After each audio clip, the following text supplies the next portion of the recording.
స్తోత్రించదాము.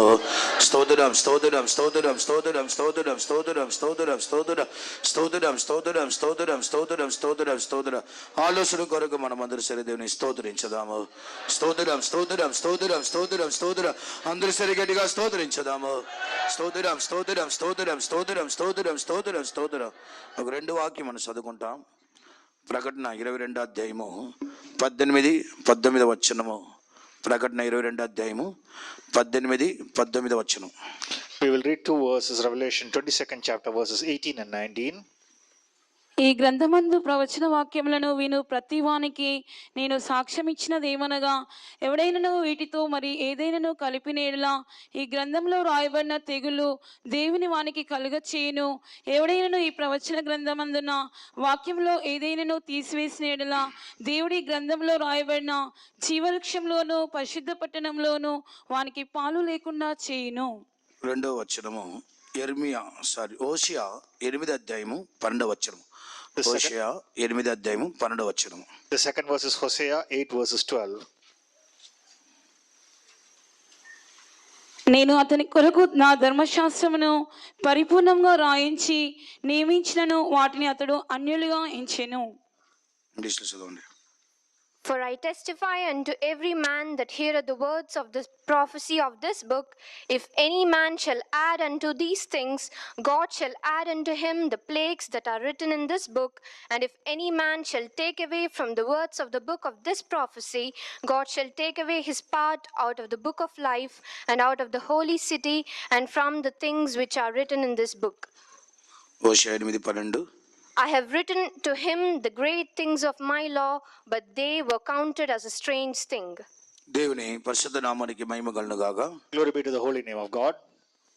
ప్రకటన పుస్తకం చివరిలో దేవుడు హెచ్చరించే కార్యం ఏమి అనగా, రాయబడిన ధర్మశాస్త్రం నుండి ఒక్క వాక్యం కూడా మీరు తీసివేయకూడదు, దానితో పాటు ఏ ఒక్క వాక్యం కూడా కలపకూడదని రాయబడి ఉన్నది. A warning which God gives towards the end of Revelation is that anything that is written in the word should not be taken, or nothing should be added unto ఒకవేళ it. తీసిన ఎడల ఈ గ్రంథంలో రాయబడిన తెగులు వారితో కూడా కలిపేవాడుగా చేయుచున్నారు.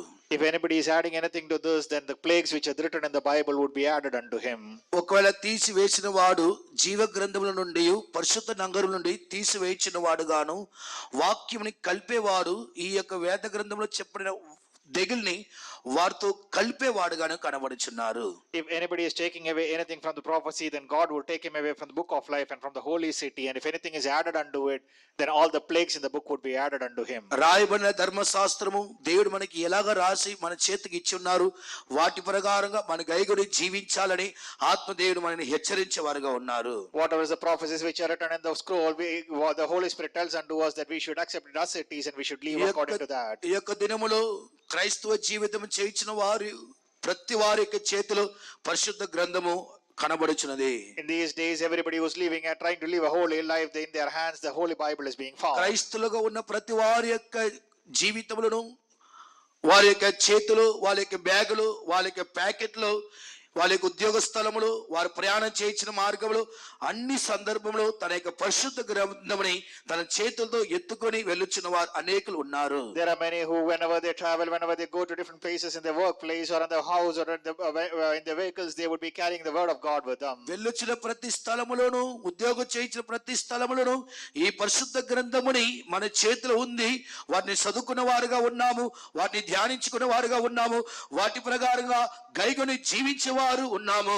There are people who read the word of God wherever they go, whether it is a workplace or at home, and they read it, they meditate upon it, and they accept the words of it and live according to that. కాబట్టి మన చేతికి ఇవ్వబడిన ఈ యొక్క ధర్మశాస్త్ర ప్రకారంగా మనం జీవించాలని ఆత్మదేవుడు మనని హెచ్చరించే వారే ఉన్నారు. So the word of God is warning us, the Spirit of God is warning us that we should be living according to the word of God which has been given unto us. ఇలాగా జీవించకుండా మన ఇష్టానుసారముగా జీవించిన ఎడల, ఇక్కడ వాక్యానుసారముగా జీవించలేని వారు, వాక్యం తీసివేసిన వారితో దేవుడు తెగులు వారి యొక్క జీవితంలో కలిపేవారుగా ఉన్నారు. So those who do not live according to the word of God and those who take away from the word of God, we can see that the plagues of the word are given unto their lives. పరిశుద్ధ నగరములోను జీవ వృక్షములు అనగా జీవ గ్రంథములు మనకి పేరు రాయబడాలి అనగా మన చేతికి ఇవ్వబడిన ధర్మశాస్త్రం ప్రకారంగా మనం జీవించాలి. If we are to be found in the holy city or our name is to be written in the holy book, then we should be living according to the book which has been given into our hands. మన చదువుకున్న ప్రకారంగా హోషేయ 8:12 నా యొక్క ధర్మశాస్త్రముని నేను వారికి రాసి ఇచ్చున్నాను, వారైతే వాటిని అన్య కార్యముగా తలంచి ఉన్నారు. As we read in Hosea 8 chapter, I have written the word of God and given it unto them, but they considered that as something strange. పరిశుద్ధ గ్రంథంలో రాయబడిన వాక్యములన్నీ వారి అన్య కార్యముగా తలంచి వారిని విడిచిపెట్టిన వారుగా ఉన్నారు. What was written in the law, they considered that to be something strange unto them. దేని కొరకు దేవుడి యొక్క ధర్మశాస్త్రముని దేవుడు మనకు రాసి మన చేతికి ఇవ్వాలి? Why does the Lord have to write his commandments and give it unto us in our hands? యెరెమీయా 31:33 మనం చదువుకున్న ఎడల ఆయన ధర్మశాస్త్రం మనకి రాసి ఇచ్చున్నాడనగా ఆయన మనకు దేవుడుగాను మనము ఆయనకు ప్రజలుగా ఉండినట్లుగా మన చేతికి రాసి ఆయన మన చేతికి ఇచ్చి ఉన్నారు. Jeremiah 31:33 says that he has written the commandments and given it into our hands because we are a people unto him and he is a God. దేవాది దేవుడు మనకు దేవుడుగాను నేను ఆయనకు ప్రజలుగా ఉన్నానని నిశ్చయం పరుచుకున్నట్లుగా దేవుని యొక్క ఉన్నతమైన ధర్మశాస్త్రముని ఆయన మన చేతికి రాసి ఇచ్చి ఉన్నాడు. So that there might be a covenant that he is our God and we are his people. He has written the commandment and is given it into our hands. అదే కొత్త నిబంధన కాలంలో మొదటి కొరింథీయులకు రాసిన పత్రికలో 2 కొరింథీయులకు రాసిన పత్రిక 3వ అధ్యాయము 2వ వచనంలో 2వ కొరింథీయులకు రాసిన పత్రిక 2వ అధ్యాయం 3వ వచనంలో ఆ పరిశుద్ధ పౌలు సెలవిస్తున్నారు, మీరే మేము చదువుచున్న పత్రికగా ఉన్నారు. In 2 Corinthians 3rd chapter 2nd verses, the apostle Paul says that you are the letter that we read. అదే సంఘానికి సెలవిచ్చినప్పుడు పరిశుద్ధాత్మ దేవుడు సెలవిచ్చున్నారు, పరిశుద్ధాత్మ దేవునికి అభిషేకము ద్వారా నా యొక్క ధర్మశాస్త్రముని మీ యొక్క హృదయంలో నేను రాసి ఉన్నానని సెలవించున్నాడు. That is why when the Holy Spirit writes, he says that through the Holy Spirit I have written the commandments in your hearts. కొత్త నిబంధన కాలములో దేవుడు మన చేతికి ఇవ్వబడిన యొక్క ధర్మశాస్త్రముని మొదటిగా మనకి హృదయంలో ఆయన రాయించిన వాడుగాను, మనకి హృదయంలో రాయబడిన ఆ యొక్క ధర్మశాస్త్రముని మన ఎత్తుకు వచ్చిన వారు చదువుచున్న పత్రికగా మనం మారుచున్నామా? The Holy Spirit has written the commandments in our hearts, and the people who come unto us, are they able to read the commandments which are given ఈ unto యొక్క us? పత్రిక మూలముగాను ఈ యొక్క ధర్మశాస్త్ర మూలముగాను ఆయన మనకు దేవుడుగాను మన ఆయనకు ప్రజలుగా ఈ యొక్క జీవితం మనం చేయించున్నామా? Are we living this life as his people so that whoever comes unto us can read the commandments which have been given unto us? అనేకులు దేవునికి జనులు అంటున్నారు, ఆయన నాకు దేవుడై ఉన్నారని చెలవిస్తున్నారు, కానీ ధర్మశాస్త్ర ప్రకారంగా జీవించే జీవితము మనలో అనేకులకు కనిపించటం లేదు. Many say that we are his people and we live according to his commandments, but the life of the what can be read by others is not seen in us. ఒక వ్యక్తికి ఒక్క బైబిల్ కాదు 2-3 Bible ఉన్నా కూడా ఏనాడు ఆ Bible చదివే ఒక అలవాటు వాళ్ళ యొక్క జీవితంలో కనబడట్లేదు. Many would have 2 or 3 Bibles, but they do not practice reading the word of God every day in their life. క్రైస్తవ జీవితం చేయించిన ప్రతి వారు ఎవరి చేతిలో బైబిల్ ఉందో వారందరికీ దేవుడు తన యొక్క ధర్మశాస్త్రాన్ని తన వ్రేళ్లతో రాసి మీ చేతికి ఇచ్చినప్పుడు వాటిని మీ జీవిత అనుభవంగా మార్చుకున్నట్లుగా వాటిని చదువుచిన వారుగా ఉన్నారా? Are you unto whom God has given the word of God written by his hand given unto them? Are they reading it and following it in their life? ఆ దినమందు ఇశ్రాయేలు ప్రజలకు దేవుడు సెలవిచ్చే విధముగా నా యొక్క ధర్మశాస్త్రం నేను వారికి రాసి ఇచ్చున్నాడు, వారైతే ఈ యొక్క ధర్మశాస్త్రాన్ని అన్య కార్యముగా తలంచి విడిచిపెట్టి ఉన్నారు. As God said unto the Israelites, I have written my commandments and given it unto them, but they have considered that to be something strange in their life. దేవుని యొక్క ధర్మశాస్త్రాన్ని ఆయన సాధారణంగా మనకి ఇవ్వలేదు, తన వ్రేలుతో రాసి మన చేతికి ఇచ్చి ఉన్నాడు. God did not give his commandments unto us as something normal. He has written it with his own fingers and gave it unto దేవుని us. యొక్క వాక్యములన్నీ తన యొక్క వ్రేలుతో రాసి దేనికి సంగముగా కనబడిచిన మనకు ఆయన ఉచితముగా అనుగ్రహించున్నారు. God has written the words with his own hands and he has given it freely unto us who seen as his church. దేవుడు తన వ్రేలుతో రాయబడిన ధర్మశాస్త్రం గురించి ఈ యొక్క ఉదయకాల సమయంలో ధ్యానించుకుంటాం. Let us meditate about the word of God which God has written with his hand as given unto us. తన వేలుతో రాయబడిన ఈ యొక్క ధర్మశాస్త్రముని ఆయన మనకు ఉచితముగా ఇచ్చినప్పుడు వాటిని కైకొని జీవించిన యెడల పరిశుద్ధ గ్రంథములోను జీవ గ్రంథములోను పరిశుద్ధ నగరములోను మన పేరు రాయబడును. If we receive the commandments of God which has been written and given freely unto us, then our name would be written in the book of life and we would be seen in the holy city. మరొకసారిగా సెలవిస్తున్నాను, తన వ్రేలుతో రాయబడిన ధర్మశాస్త్ర ప్రకారంగా మన జీవించిన యెడల ఆ జీవ గ్రంథములను ఆ పరిశుద్ధ నగరములను మన యొక్క పేరు రాయబడును.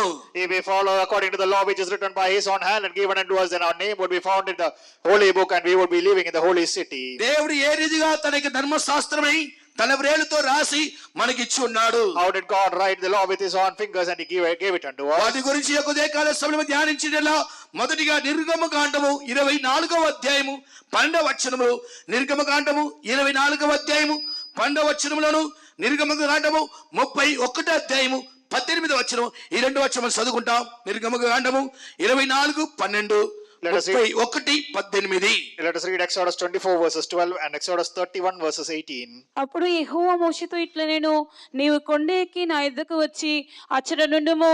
నీవు వారికి బోధించినట్లు నేను రాసిన ఆజ్ఞలను ధర్మశాస్త్రమును రాతి పలకలను నీకు ఇచ్చేదని అనగా 31:18.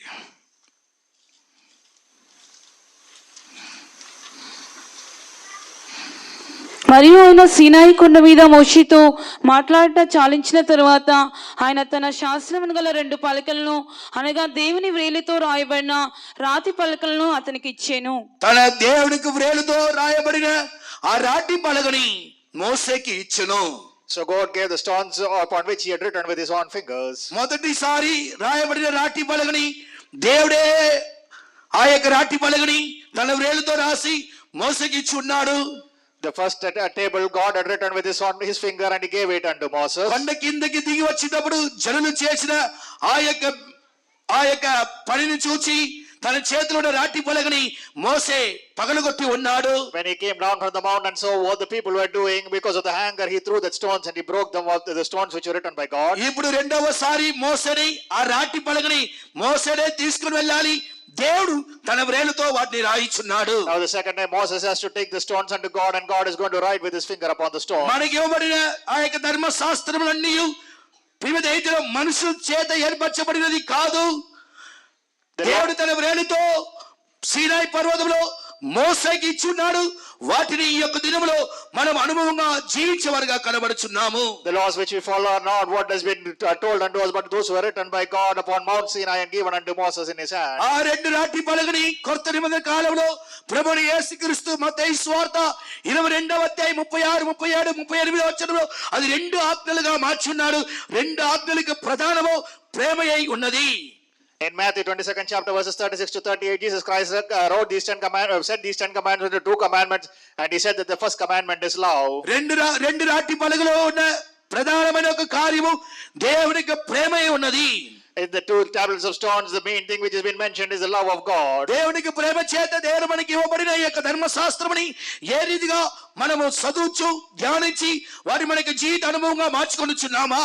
By the love of God, the commandments and the laws which God has given unto us, do we read that and do we meditate and live in it? ఆ దినములో ఇశ్రాయేలు ప్రజలు దేవునికి ధర్మశాస్త్రముని అన్య కార్యముగా తలంచి వారిని విడిచిపెట్టి ఉన్నారు. In those days, the children of Israel, they considered the commandment, the laws of God as something strange, and they left doing it, following అన్య it. కార్యముగా విడిచిపెట్టిన ధర్మశాస్త్రముని ఆ యొక్క గ్రంథముని వెతుకుచున్నారు.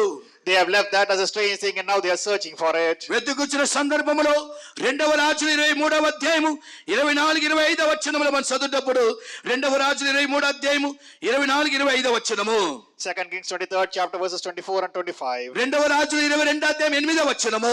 And 2 Kings 22nd chapter 8 ఈ verse. రెండు వాక్యములో మనం చదువుకుని ఎడలా ఇక్కడ ఇల్క్యా తన ఎత్తుకు దొరికిన ఆ గ్రంథముని సాపాన్ చేతికి ఇవ్వబడి ఉన్నది. Now in this portion we can read that the commandment of God which was in his hand was given into the hands of Satan. Sastry అయిన సాపాన్ తీసుకుని వెళ్ళి యోసియా రాజాకి ఇచ్చుచున్నాడు. Shaban takes it and gives it to King Josiah. యోసియా రాజా వాటి సమాజంలో జనులు వినిపించినట్లుగా ఆ యొక్క గ్రంథముని ఆ పుస్తకముని చదువుచున్నాడు. And King Josiah, he reads these commandments and the scrolls which so that people can read hearken to it in the society. అప్పుడు దాకా దొరకలేని ఒక ధర్మశాస్త్రంని వాళ్ళకి దొరికేటప్పుడు వాటిని అన్యకారంగా వాళ్ళు విడిచిపెట్టలేదు. వాటిని దొరికిన ధర్మశాస్త్రంని సమాజంలో జనులు వినినట్లుగా వాటి బిగ్గరగా చదివి ఉన్నారు. Now the scrolls of the commandments which are lost and given back unto the people, they did not leave it off as a strange thing, but they hearkened unto it with care. చదువుచున్న వాక్యానికి యోసియా రాజా తన జీవితం సమర్పించి తన యొక్క వస్త్రము చింపుకొని ఉన్నట్లుగా తన జీవితం తగ్గించుకున్న వాడుగా. And when King Hosea listened to that, he tore his clothes and he humbled himself in the presence of God. అలాగనే గ్రంథంలో రాయబడిన వాక్యం నెరవేర్చబడినట్లుగా దేవుడికి కోపం మన మీద రగలకుండా ప్రతి జనుల్ని ఆ వాక్యానికి వణుకున్నట్లుగాను ప్రతి జనులు ఆ వాక్యానికి తగ్గించుకున్నట్లుగాను జనులకు బోధించేవాడే ఉన్నాడు. Now he is telling counseling unto the people that the anger of God might not fall upon them, that they might humble themselves according to the word which they have heard. దేవుని యొక్క కోపము వారి మీద రగలకుండా దేవుడు వారి యందు దీర్ఘ శాంత గలవారుగా ఉండినట్లుగా రాయబడిన గ్రంథంలో ఉన్నట్లుగా మనం జీవించాలని బోధించున్నాడు. He is telling them that the anger of God should not fall down upon them, but the compassion of the Lord should fall down upon them according to what is written upon the word of God. గ్రంథము చదవలేని వారి యొక్క జీవితంలో దేవుని యొక్క కోపము రగిలికొని ఉన్నది. Those who were not living according to what is written, the anger of the Lord fell upon them. దేవుని యొక్క కోపం వారి మీద రగిలికొని ఉన్నదా దీర్ఘ శాంత గలవారుగా ఉన్నదా అని తెలుసుకున్నట్లుగా దేవునికి గ్రంథము వారికి సహాయం చేయుచున్నది. So that the anger of the Lord might not fall upon them and the compassion might come upon them, the commandments of the Lord help them in ఈ that. యొక్క దినంలో అనేకులు దేవునికి ధర్మశాస్త్రముని బైబిల్ చదవట్లేదు.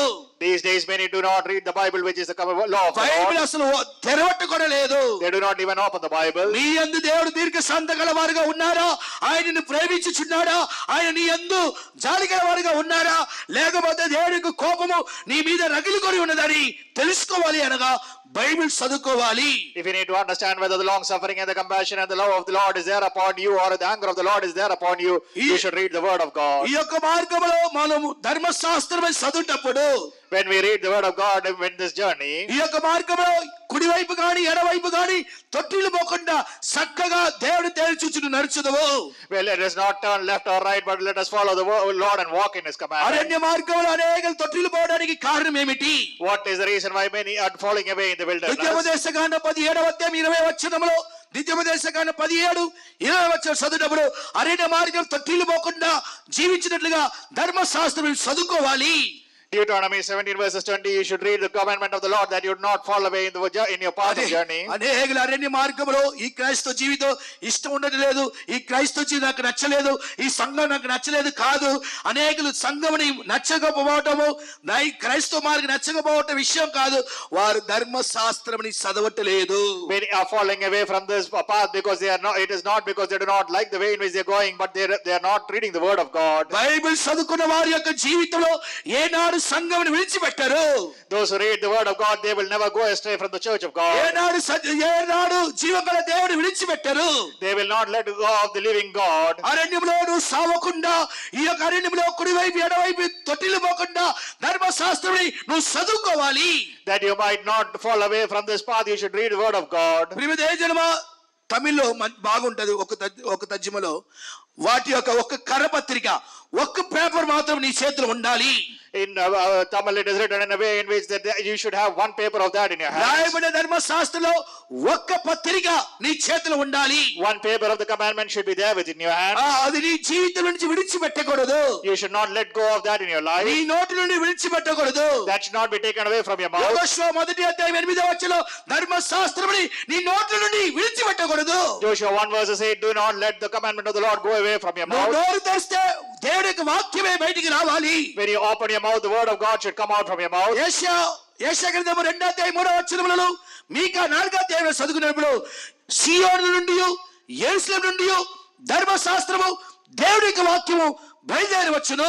Isaiah 2:3 and Micah 4, we read that the word of God, the law of the Lord proceeds from Zion and New Jerusalem. నువ్వు సీయోనుగా ఉండి దేవుడి చేత ఏర్పరచబడిన యెరూషలేముగా ఉండి నీ నోట్ల నుండి ధర్మశాస్త్రము దేవుడి యొక్క వాక్యం బయటికి వచ్చును. If you are the Zion and the New Jerusalem which God has prepared, then the word of God should proceed from your mouth. బట్టలు వేసుకుంటే దేవునికి రాజ్యానికి నువ్వు వెళ్ళవు. If you put on white clothes, you will not go to the kingdom of చిన్న God. Pastor చెప్పినట్లుగా నీ యొక్క కుటుంబంలో క్రైస్తవ కుటుంబము నువ్వు క్రైస్తవ కుటుంబం పుట్టేవు కాబట్టి నువ్వు పరలోక రాజ్యానికి వెళ్ళవు. Because you are a Christian family or you are born in a Christian family, you will not go to heaven. పరలోక రాజ్యం యొక్క సీయోనుగా యెరూషలేముగా నువ్వు మార్చబడాలి. దేవునికి రాజ్యంలో ప్రవేశించాలి. జీవ గ్రంథంలో పరిశుద్ధ స్థలంలో నువ్వు పాలుపొందిన వారిగా ఉండాలంటే నీ నోటి నోటిలో దేవుని యొక్క వాక్యము ధర్మశాస్త్రం ఉండాలి. If you should leave and go into New Jerusalem and Zion, and your name should be written in the book of life, and you should be part of holy city, then then you should live according to the నెగెమియా commandments. కాలమందు నెగెమియా 9:3 ఒక పూట ఒక జామము ఒక పూట అంతయు దేవునికి ధర్మశాస్త్రం చదువుతూనే ఉన్నారు. Nehemiah 9:3, he was reading the commandment of the Lord for a period of time. ఒక్క పూట ఒక సమయము, అది రాత్రి పగలో ఒక జామము వాళ్ళు బైబిల్ చదువుతూనే ఉన్నారు. For a day, part of the day, whether it was the morning or evening or the afternoon, they were reading the word of God continuously. క్రైస్తులుగా ఉన్నామే గాని వారానికి ఒక్క వాక్యం కూడా చదువుకురాపోతున్నాం. Though the American Christians are not able to read even a word throughout the week. ఇంకా దారుణం ఏమిటంటే ఆ calendar ఒక వాక్యం చదివేసి పారిపోతారు. And some would read just one word which is written on the calendar and they will run away. ప్రియదేశమా, దేవుడికి ధర్మశాస్త్రమని దేవుడి యొక్క వాక్యమని అనేక జీవితంలో అంత్యకార్యముగా తలచి వారు విడిచిపెట్టిన వారుగా కనబడుచున్నారు. Many are letting go of the word of God, thinking that is something strange in their life. Bible ని మనం మర్చిపోయిన ఎడల, పరిశుద్ధ గ్రంథముని మనం విడిచిపెట్టిన ఎడల కలుగుచిన కీడు ఒక 2-3 చెప్తాను చూడండి. There are 2 or 3 harms, I would say, which would happen in your lives if you let go of the word of God and you forget the word of God. జీవితంలో బైబిలే చదవట్లేదు, బైబిల్ చదివే అలవాటే లేదు. నువ్వు సీయోడు యెరూషలేము అని చెప్పుకొని తిరగటము కాదు. నువ్వు సీయోడు అయితే, నువ్వు యెరూషలేము అయితే నీ నోట్ల నుండి పరిశుద్ధ గ్రంథము దేవుని యొక్క వాక్యం బయలుదేరి రావాలి. Just saying that you are Zion and New Jerusalem and going around would not help, but from your mouth the word of Lord should come. ఒకవేళ నీ నోట్ల నుండి బైబిల్ రాకపోతే హోషేయ 4:6 చదువుకునేలా, హోషేయ గ్రంథం 4:6 మొదటిగా నువ్వు నా ధర్మశాస్త్రము మర్చితివి కనుక నేను కూడా నిన్నును నీ పిల్లల్ని మర్చిపోతానని సెలవించున్నారు. As for Hosea 4:6, it says that if you forget the commandments and the laws, I will forget you and your children. ప్రియదేశమా, దానియేలు 9:11 ధర్మశాస్త్రం చదువుకోలేని ఎడల, ధర్మశాస్త్రం విడిచిపెట్టిన ఎడల నీ జీవితంలో శాపము ప్రవేశించును. As per Daniel 9:11, if you forsake the word of the Lord, then curse would come into your lives. ఇశ్రాయేలు ప్రజలు బబిలోను దేశానికి చెరపట్టి వెళ్ళిపోవడానికి కారణము వారు బైబిల్ చదవలేదు. The Israelites were taken as slaves into Babylon because they did not read the word of God. ద్వితీయోపదేశకాండం 9:9 వారికి జీవిత చెరపట్టిపోవడానికి కారణము బైబిల్ ని మర్చిపోయి ఉన్నారు. Deuteronomy 9:9, they were taken as slaves because they forgot the word of God. 119 కీర్తనలో 119 కీర్తన 113 చదువుకునే ఎడల అక్కడ మనం చదువుకుంటున్నాము, వ్యర్థమైన ఆలోచన నీ జీవితంలో కనబడను. Psalm 119:113, it says that vain thoughts would be there in your heart. అంటారు పీడ కళలు వస్తుంది అంటారు. You would have strange visions. 60-70 వయసులో ఇప్పుడు కూడా వాళ్ళకి పీడ కళలు. They have visions of demons in their 60 and 70 years of age. కారణం వాళ్ళకి బైబిల్ చదువుకునే అలవాటే లేదు. Because they do not have the experience of reading the word of God. సరే, మాకు బైబిల్ చదివే ఒక జ్ఞానం లేదు, బైబిల్ చదవలేము, మాకు అక్షరాలు రాదనుకున్న వారు చెప్పబడిన వాక్యం ధ్యానించే ఒక అనుభవం ఉందా?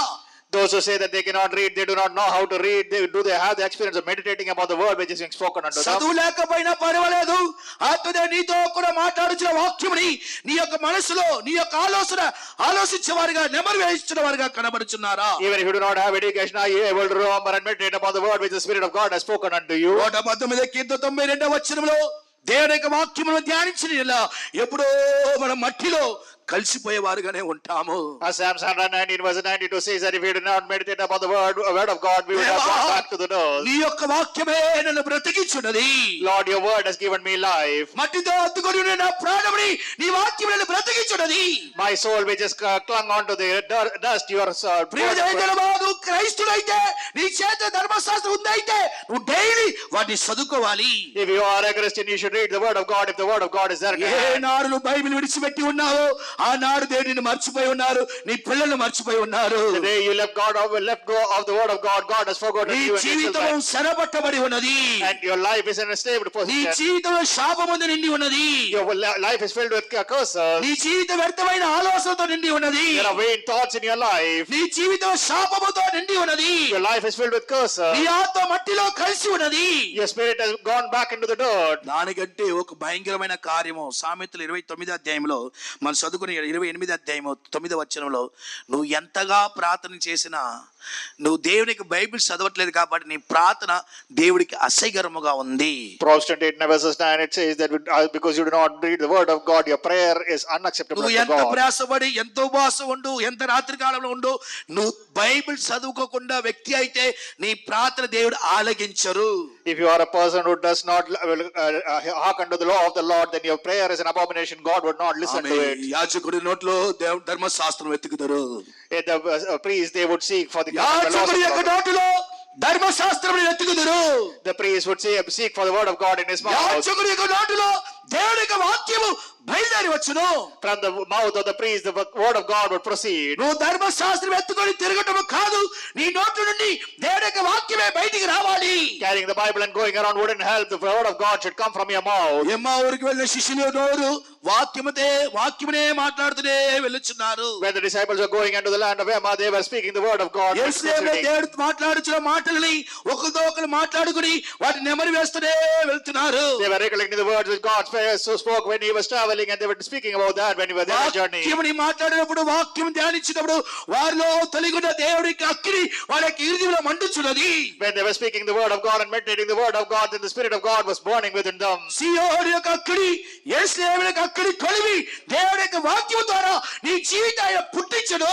The fire of Zion and the coals of New Jerusalem was burning. The word of God is in them. Decent Bible పెట్టుకుంటారు. డిసెంట్ గా బైబిల్ ఉంటది. They would have Bibles with different designs. భయంకర రంగులు కూడా వ్యత్యాసంగా ఉంటది. Even the colors would be varied. కానీ Bible చదివే అలవాటే ఉండదు. But they would not have the experience of opening there and reading it. ఒకరితో ఒకరు మాట్లాడేటప్పుడు వాక్యం గురించి మాట్లాడండి.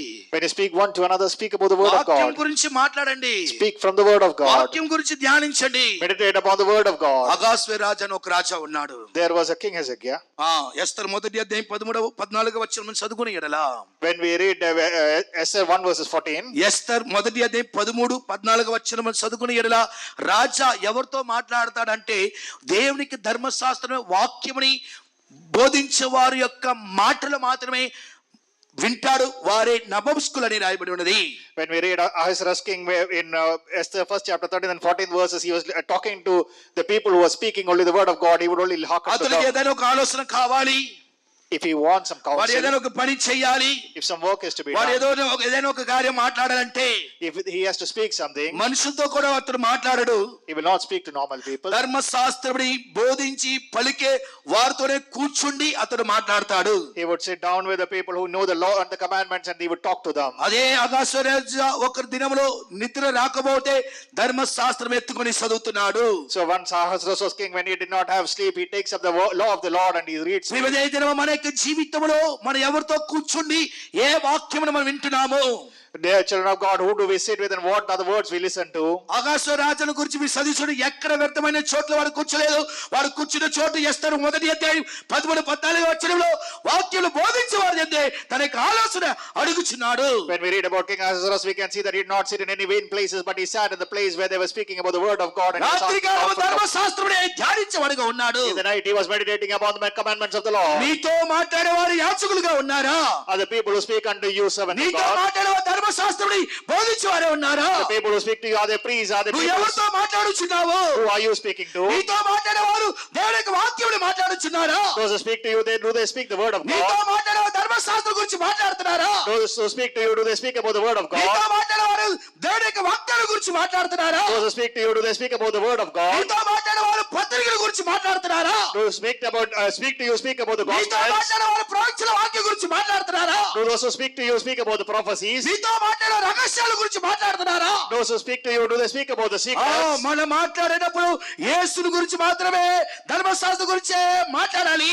When we speak, we should speak about Jesus and we should speak about his law. దేవుడు నిన్ను మర్చిపోకుండా, That God would not forget నీ you. పిల్లల్ని మర్చిపోకుండా, That he will not forget your నిత్య children. రాజ్యంలో జీవ గ్రంథంలోనూ పరిశుద్ధ నగరంలోనూ నీ పేరు రాయబడాలి అనగా That in eternity and in the book of life and in holy life that your name is written. నీ కుటుంబంలో శాపం తొలగింపబడాలంటే, That curse should be removed from your నీ family. జీవితంలో ఆ యొక్క చెరపట్టబడిన అనుభవం తొలగింపబడాలంటే, That the experience of being enslaved is removed from your life. మట్టిలో నీ యొక్క ఆత్మని దేవుడు లేపాలంటే ధర్మశాస్త్రం గురించి మాట్లాడండి.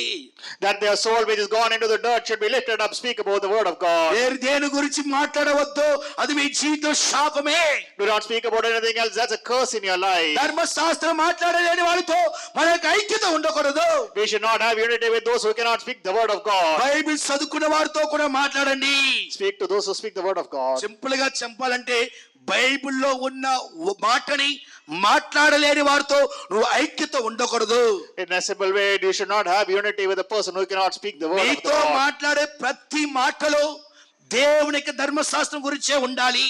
Every word that is spoken to you should be about the commandments of the Lord. అర్ధరాత్రిలో నికోదేమని పరిసయ్యులు ప్రభువుని యేసుక్రీస్తు ఎద్దకు వచ్చి దేవునికి రాజ్యం గురించి మాట్లాడుతున్నాడు. In the midnight, Nicodemus comes unto the Lord and speaks about the kingdom of the Lord. అర్ధరాత్రిలో నికోదేము దేవునికి రాజ్యం గురించి మాట్లాడుతున్నాడు. In the middle of the night, Nicodemus speaks about the kingdom of God. అర్ధరాత్రి ఆకాశ రాజా ధర్మశాస్త్రం చదువుతున్నారు. In the midnight, King Ahasuerus reads the word of God. మనమైతే అర్ధరాత్రిలో ఎవరు దొరుకుతారు, ఏం మాట్లాడతాము, సంఘం గురించి, బెదర్ గురించి, హక్కుల గురించి, ఎన్ని మాటలు.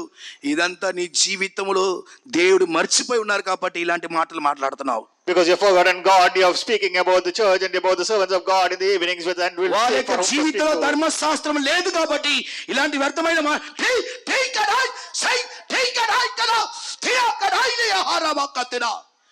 Because నీ యొక్క బిడ్డని ఆయన మర్చిపోయి ఉన్నారు. the Lord నువ్వు సరమట్టబడి ఉన్నారుగా, నీ ఆత్మ మట్టిలో అతుకుని ఉంది కాబట్టి నీ నోట్లో ధర్మశాస్త్రం యొక్క వాక్యము రావట్లేదు. the word of the commandment is not coming in your mouth because the Lord has forgotten you and your heart has gone clung unto the dirt. నా యొక్క ధర్మశాస్త్రముని నా వ్రేలుతో రాసి వాళ్ళకి ఇచ్చి ఉన్నాను. I have written my commandments with my fingers and I gave it unto them. వారైతే ఆ ధర్మశాస్త్రముని పడగొట్టేవారుగా ఉన్నారు. But they have broken down those commandments. వారైతే ధర్మశాస్త్రముని పడగొట్టేవారే ఉన్నారు. But they broke away those commandments. నీ చేతులు ఇవ్వబడే ధర్మశాస్త్రముని నువ్వు పడగొట్టి ఉన్నావా? Are you broken the commandments which is there given into your మరలా hands? నీ హృదయంలో రాయడానికి ఆయన నిన్ను పిలుచుచున్నాడు. Now he is calling you again so that you might write it ఆయన in మరలా నీ your heart. కోల్పోయిన ధర్మశాస్త్రముని నీకు ఇవ్వడానికి ఆయన నిన్ను పిలుచుచున్నాడు. He is calling you again so that he might restore the commandments which is lost back into you. అభిషేకము చేత తన వ్రేలుతో నీ యొక్క హృదయంలో దేవునికి ధర్మశాస్త్రం రాయించున్నారు. By the anointing of the Holy Spirit is written the commandments in your hearts with his నీలో fingers. అభిషేకం ఉందా?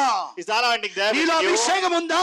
Is there an anointing within you? పరిశుద్ధాత్మ దేవుడు నీలో వాసం చేయించున్నారా? The Holy Spirit residing in you. ధర్మశాస్త్రం మాట్లాడండి, Speak the law. వాక్యముని మాట్లాడండి, Speak the word. దేవుని యొక్క వాక్యముల రహస్యాలు మాట్లాడండి. Speak the mysteries of the word of God. అక్కడ నిలబడి ఇక్కడ నిలబడి వ్యర్థమైన మాటలు మాట్లాడి నీ యొక్క ఆత్మ మట్టిలో కలిసిపోవడానికి చోటివద్దు. Do not stand in different places and speak different things so that your దేవుని యొక్క మహత్మైన కార్యములను తన వ్రేలుతో రాసి ఉచితముగా నీ చేతికి ఇచ్చి ఉన్నారు.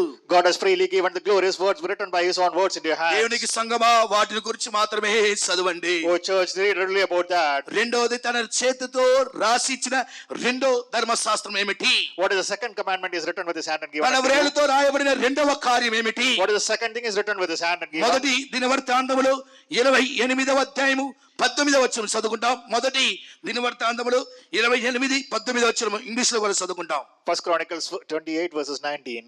ఇవన్నీ అప్పగించి యెహోవా హస్తం నా మీదికి వచ్చి యెహోవా యొక్క హస్తం నా మీద వచ్చి ఈ మధ్యలో పని అంతయు రాత మూలంగా నాకు నేర్పినని రాతి మూలముగా నాకు నేర్పించని సొలొమోనుతో చెప్పాను. సొలొమోనుతో చెప్పెను. దేవుని పరిశుద్ధ నామానికి మహిమ కలుగుగాక. Glory be to the holy name of God. దావీదు దేవుడి కొరకు ఒక ఆలయం కట్టాలని నిర్మించినప్పుడు When David decided to build a temple for the Lord, ఇప్పుడు దావీదు ద్వారా దేవుడికి ఆలయం కట్టకూడదని నాతాన్ ప్రవక్త మూలముగా అతను హెచ్చరించినప్పుడు now when Nathan prophet comes and warns David that he should not build a temple unto the Lord, ఇప్పుడు దేవునికి ఆలయమని తన కుమారుని సొలొమోను కట్టాలి. now his son Solomon should build the temple of God. వాడు ఎలాగ కట్టాలి, ఏ రీతిగా కట్టాలని సకల విధమైన కొలతని రాతి మూలముగా రాసి దావీదుకి ఇచ్చి ఉన్నాడు.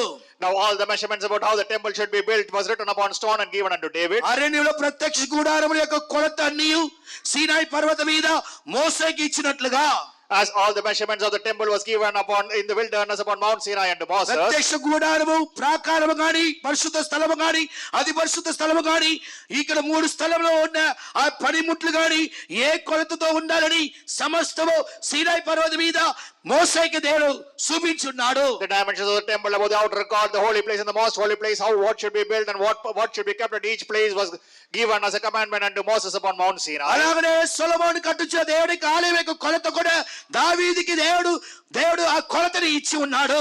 God had given all the measurements of the temple which Solomon had to build unto David. దావీదు కట్టడానికి లేదు. David cannot build. 22వ అధ్యాయం 8వ వచనంలో విస్తారమైన రక్తము కార్చి ఉన్నాడు అనగా విస్తార యుద్ధం చేసి అనేకల్ని చంపి ఉన్నాడు కనుక వారి యొక్క చెయ్యి రక్తంతో నిండి ఉన్నది. దావీదు కట్టడానికి వీలు లేదు.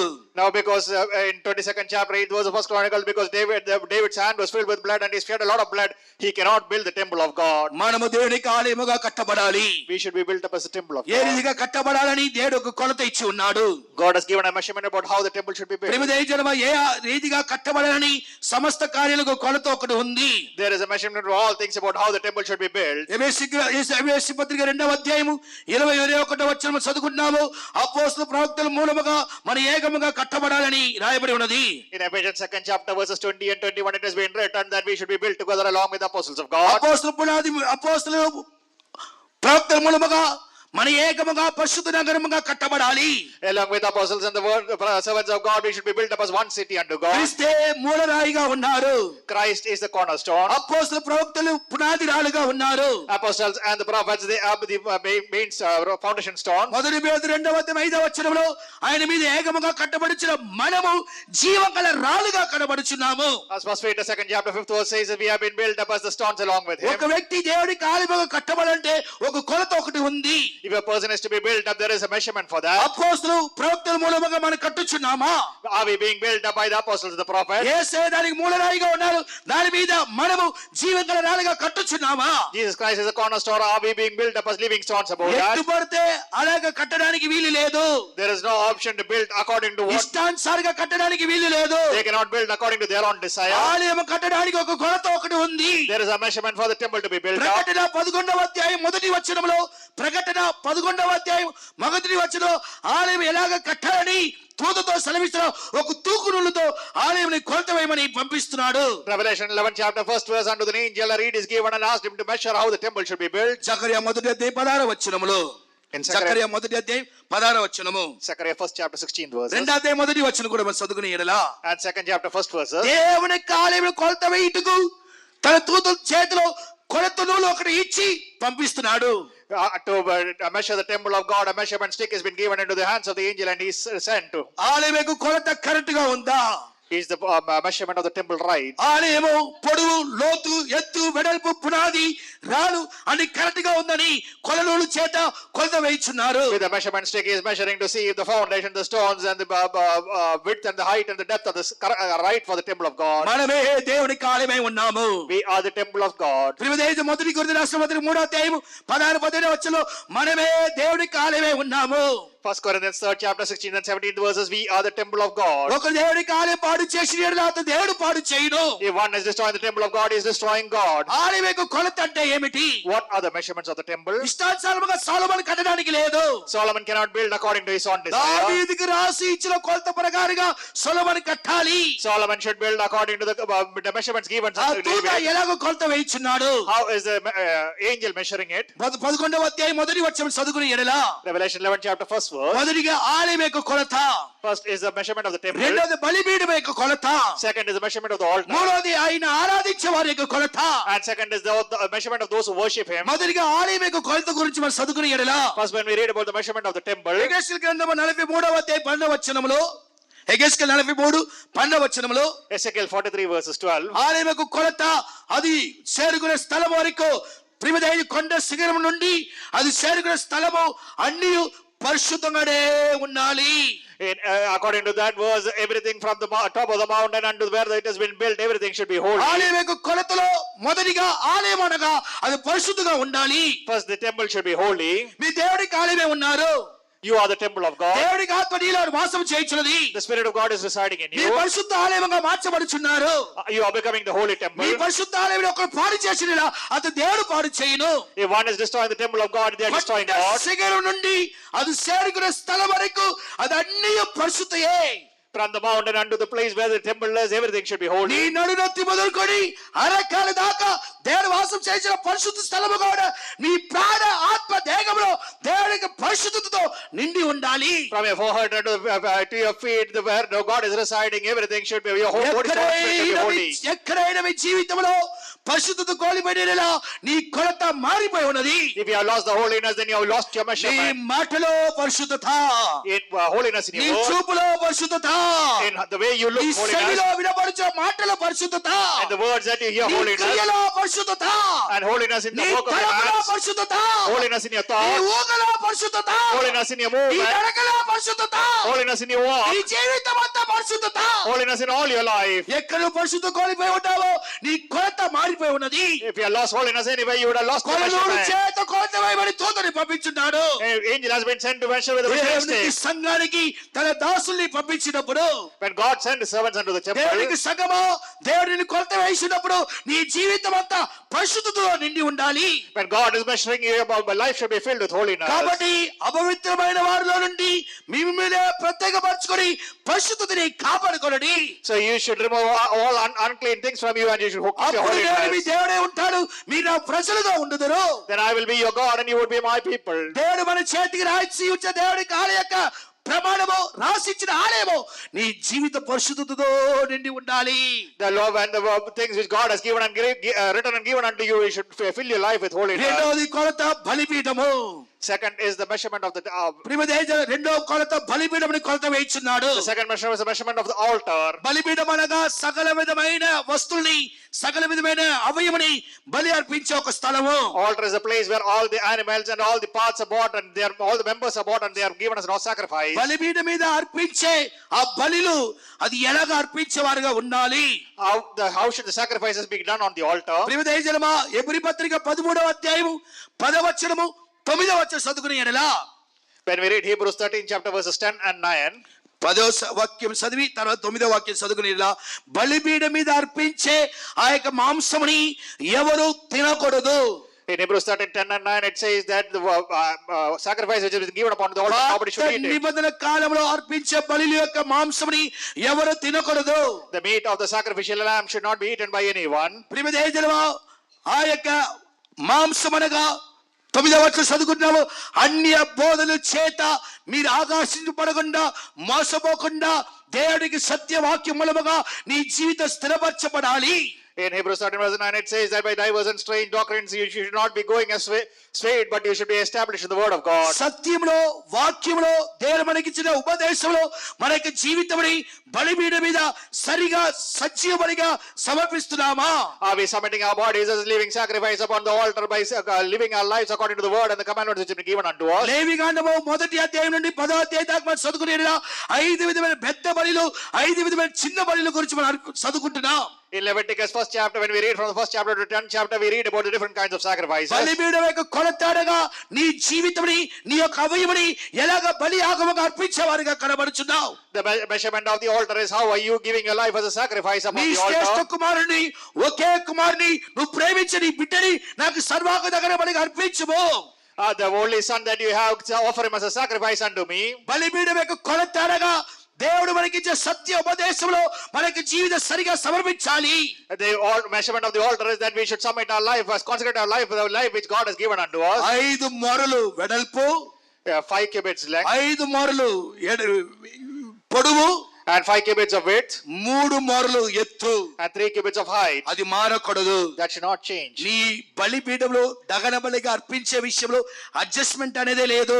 In the altar and the sacrifice, there is no adjustment that అన్య can happen బోధన there. చేత మీరు ఆకర్షింపబడి సత్యము ఎలాగైనా ఉందని నీ జీవితము అడ్జస్ట్మెంట్ చేసుకోవడానికి లేదు.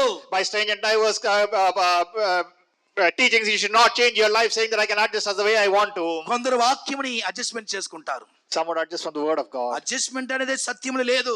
In the word of God, there is no నా adjustment. ద్వారా తప్ప ఎవరు తండ్రి ఎత్తుకు వెళ్ళలేడు.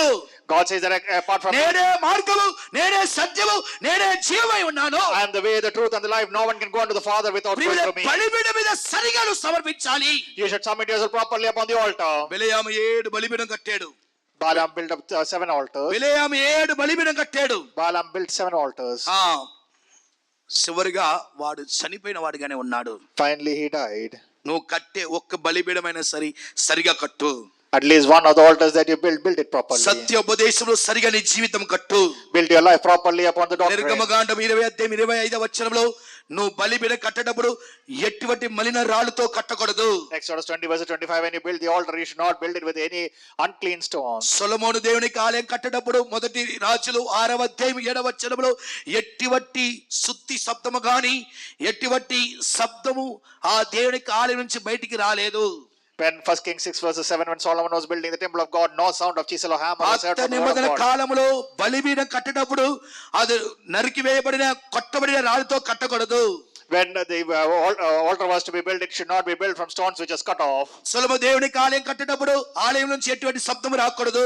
When the temple was built, no sound should come from the నీ temple. జీవితం సజీవుడిగా సమర్పించినప్పుడు నీలో ఎటువంటి శబ్దం రాకూడదు. When your life is given as a living sacrifice, no sound should వచ్చు proceed from కత్తిరించి you. వారి యందు నోరు తెరవని వదిపిన గొర్రె పిల్లలాగా ఆయన మౌనంగా ఉండును.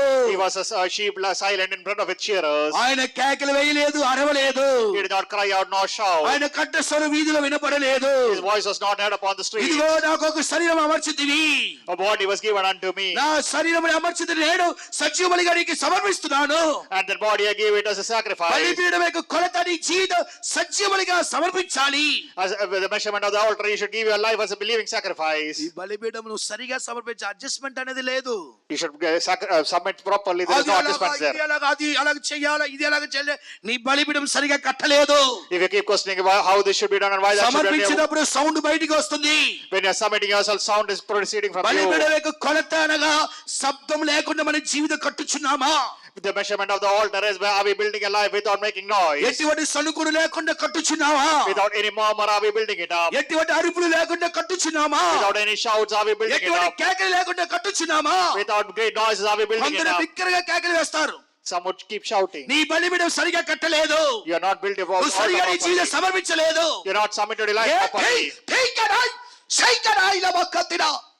ఎక్కడి నుండి శబ్దం వస్తుందో నీ జీవితం సరిగా లేదు. Where the sound proceeds from your life is not ఏమి properly. లేకుండా కొందరు భయంకరంగా శబ్దం ఇస్తారు.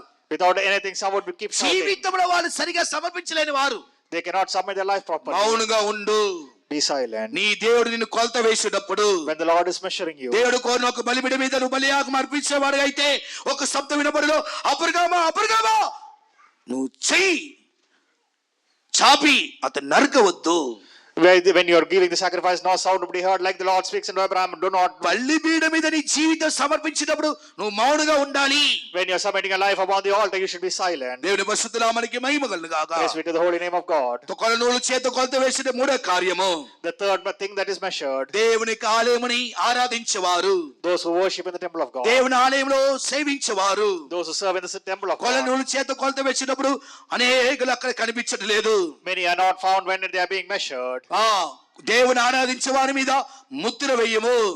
Put the seal upon those who worship the Lord. దేవుని మనం ఎలాగా ఆరాధించే వారుగా ఉన్నా, How are we worshiping the Lord? యోహాను సువార్త 4వ అధ్యాయం ఆత్మతో సత్యముతో మనం ఆరాధిస్తున్నామా? According to John 4th chapter, are we worshiping the Lord in soul and body and spirit? కీర్తన 96వ అధ్యాయంలో చదువుకున్న ప్రకారంగా పరిశుద్ధ అలంకారం ధరించుకొని ఆరాధించే వారుగా ఉన్నామా? As in Psalm 96, are we putting upon the holy anointment of oil and worshiping the Lord? 150 కీర్తనలో రాయబడిన చప్పట్లు కొట్టి దేవుని స్తుతించి పాడి ఆరాధించే వారుగా ఉన్నామా? As in Psalm 6, are we clapping our hands and worshiping the Lord? తమ్ములతోనూ దేవుని ఆరాధించే వారుగా ఉన్నామా? With tambourines, are we worshiping the Lord? కృతజ్ఞత కలవారిగా దేవుని ఆరాధించే వారుగా ఉన్నామా? With gratitude, are we worshiping the Lord? దైవతోను ఆశతో ధైర్యం చూచిన ఆరాధనలో ఆసక్తితో మనం ఆరాధించే వారుగా ఉన్నామా? With seal, are we worship the Lord, that the angels would bend down to see the worship? యుక్తమైన ఆరాధన ఆరాధించే వారుగా ఉన్నామా? Are we worshiping God with a worthy worship? Reasonable service ఉంది. దేవుడు మనం ఎలాగ ఆరాధించే వారుగా ఉన్నాం? How are we worshiping the Lord? దేవుని ఆరాధించే ఆరాధన బుద్ధి ఉన్న కలిగిన ఒక ఆరాధన మనం చేసేవారుగా ఉండాలి. We should be worshiping the Lord with a worship of wisdom. రోమా 12వ మొదటి వచనంలో రీజనబుల్ సర్వీస్ అని ఉంది. మనం చేసే ఆరాధన కరెక్ట్ గా ఉండాలి. Romans 12 chapter first verse says about a reasonable worship. We should be doing a right worship. కొలనూలు చేతనిని కొలత వేసినప్పుడు అనేక ఆరాధనలో కొలనూలులో తక్కువగానే ఉన్నారు. When you are measuring with a measuring stick, many are lacking in the worship. జకర్యా 14వ అధ్యాయం 17వ వచనంలో ఆరాధించుటకు యెరూషలేము దేవాలయానికి రాలేని వారి మీద వర్షం కురియదు. In Zechariah 14 chapter 17 verse, those who do not come into the temple to worship the Lord, the rain would not fall upon them. జకర్యా 14:17 వచనంలో యెరూషలేములో దేవుని ఆలయానికి రాలేని వారి మీద ఆస్వాదింపబడే వర్షము కురియదు. upon those who do not come unto the temple of God for the worship. In Zechariah 14 chapter 17 words, the rain would not fall upon వారు them. సరిగా ఆరాధించరు, మళ్ళీ ఎలాగ దేవుడు ఆస్వాదిస్తారు? If you do not worship the Lord properly, how will the Lord 10:30కి bless వచ్చి us? ఆరాధిస్తారు, 10:30కి వచ్చి ఆరాధిస్తారు, By 10:30 they come for the 10 worship. గంటలకు వచ్చి ఆరాధిస్తారు, They come for the worship at 10. 9:30కి వస్తారు. Some come at వాళ్ళ 9:30. పని అన్ని చూసుకొని నిద్ర లేచి అట్టు 11 గంటలకు 11:30 ఇప్పుడు కూడా వచ్చే వాళ్ళు కూడా ఉంటారు. They wake up late and they finish all their works. And they come. ఆరాధించే వారిని కొలత వేయించున్నారు.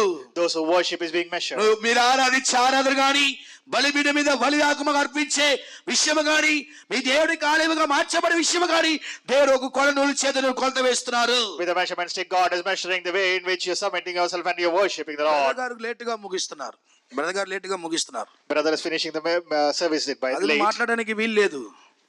Nobody can say anything to him. పావు తక్కువ ముందే 9 గంటలకు ఆరాధన, పావు తక్కువ ముందే కూర్చొని మీరు కనిపెట్టేటప్పుడు లేటుగా ముగిస్తారని చెప్పడం అదొక న్యాయం ఉంది.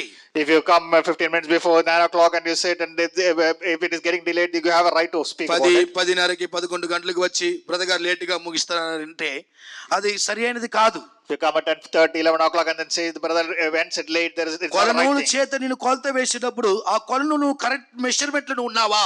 When you are being measured by the measuring stick, are you in the right measurement? భూమికి అంతయు తిరుగుచున్న దేవుడికి అగ్ని వంటి నేత్రము జెరుబ్బయలు యొక్క చేతులునే తూకులుని ఆశతో తేరి చూచుచున్నది. The fiery eyes of Lord and the measuring stick we seeking for you. జకర్యా 4వ దేవుడు భూమికి అంతయు తిరుగుచున్న దేవుడి యొక్క నేత్రము జెరుబ్బయలు యొక్క చేతులునే తూకులుని చూచుచున్నది. Zechariah 4th chapter, the fiery eyes of Lord which is going around the world and the measuring stick in the hands of Zerubbabel is waiting. తన యొక్క తూకునూలు చేత నేను కొలత వేసినప్పుడు నువ్వు దేనిలో తక్కువగా ఉన్నావు? When he is measuring you with the measuring stick, where are you lacking? ఆరాధించే విషయంలో స్తోత్ర పాటలో నువ్వు తక్కువగా ఉన్నావు. In worshiping the Lord and in praising, you are lacking. స్తోత్ర పాటలో కాదు, స్తోత్ర ప్రార్థనలో కూడా నువ్వు తక్కువగా ఉన్నావు. You are lacking in the worship song and the praise song and in praising the నాలుగు Lord. పాట యొక్క సేవలో నువ్వు తక్కువగా ఉన్నావు. In the ministry of 4 songs, you are lacking. అభిషేక కూటంలో నువ్వు తక్కువగా ఉన్నావు. You are lacking in the anointing service. వాక్య వినిచిన విషయంలో తక్కువగా ఉన్నావు. You are lacking in hearkening to the word of God. ప్రవచన వాక్య వినే విషయంలో నువ్వు తక్కువగానే ఉన్నావు. You are lacking in listening to the prophecies of the Lord. దేవుడు నిన్ను కొలత వేసినప్పుడు నువ్వు తక్కువగానే ఉన్నావు. When the Lord is measuring you, you are lacking. దేవుని కార్యముగా కట్టబడడానికి ఆయన నీకు ఒక కొలతని నీ యొక్క హృదయంలో నీ మనసులో ఆయన నియమించి ఉన్నాడు. Those who are being built up as a temple of God, he has kept a measurement stick in your heart and in your మనము soul. దేవుని కార్యముగా మార్చబడినట్లుగా దేవుడు ఒక కొలతని మన హృదయంలో రాసి ఉన్నాడు. God has written a measurement in our hearts that we should become according to God. మూడవది దేవుడు రాసి ఇచ్చిన మూడవ కార్యం ఏమిటి? What is the third thing that the Lord has written? దానియేలు 5వ అధ్యాయం 5-6 వచనం చదువుకుని ఎడలా. Daniel 5th chapter, when we read 5th and 6th verse. దానియేలు 5వ అధ్యాయం 5-6 వచనం చదువుకుంటాం. Daniel 5 verses 5 and 6. ఆ గడియలోనే మానవాస వ్రేలు కనపడి దీపము దగ్గర రాజు యొక్క నగర గోడ పూత మీద ఏదో ఒక వ్రాత రాయబడుచుండెను. రాజు ఆ హస్తము రాయట చూడగా అతని ముఖము వికారమాయెను.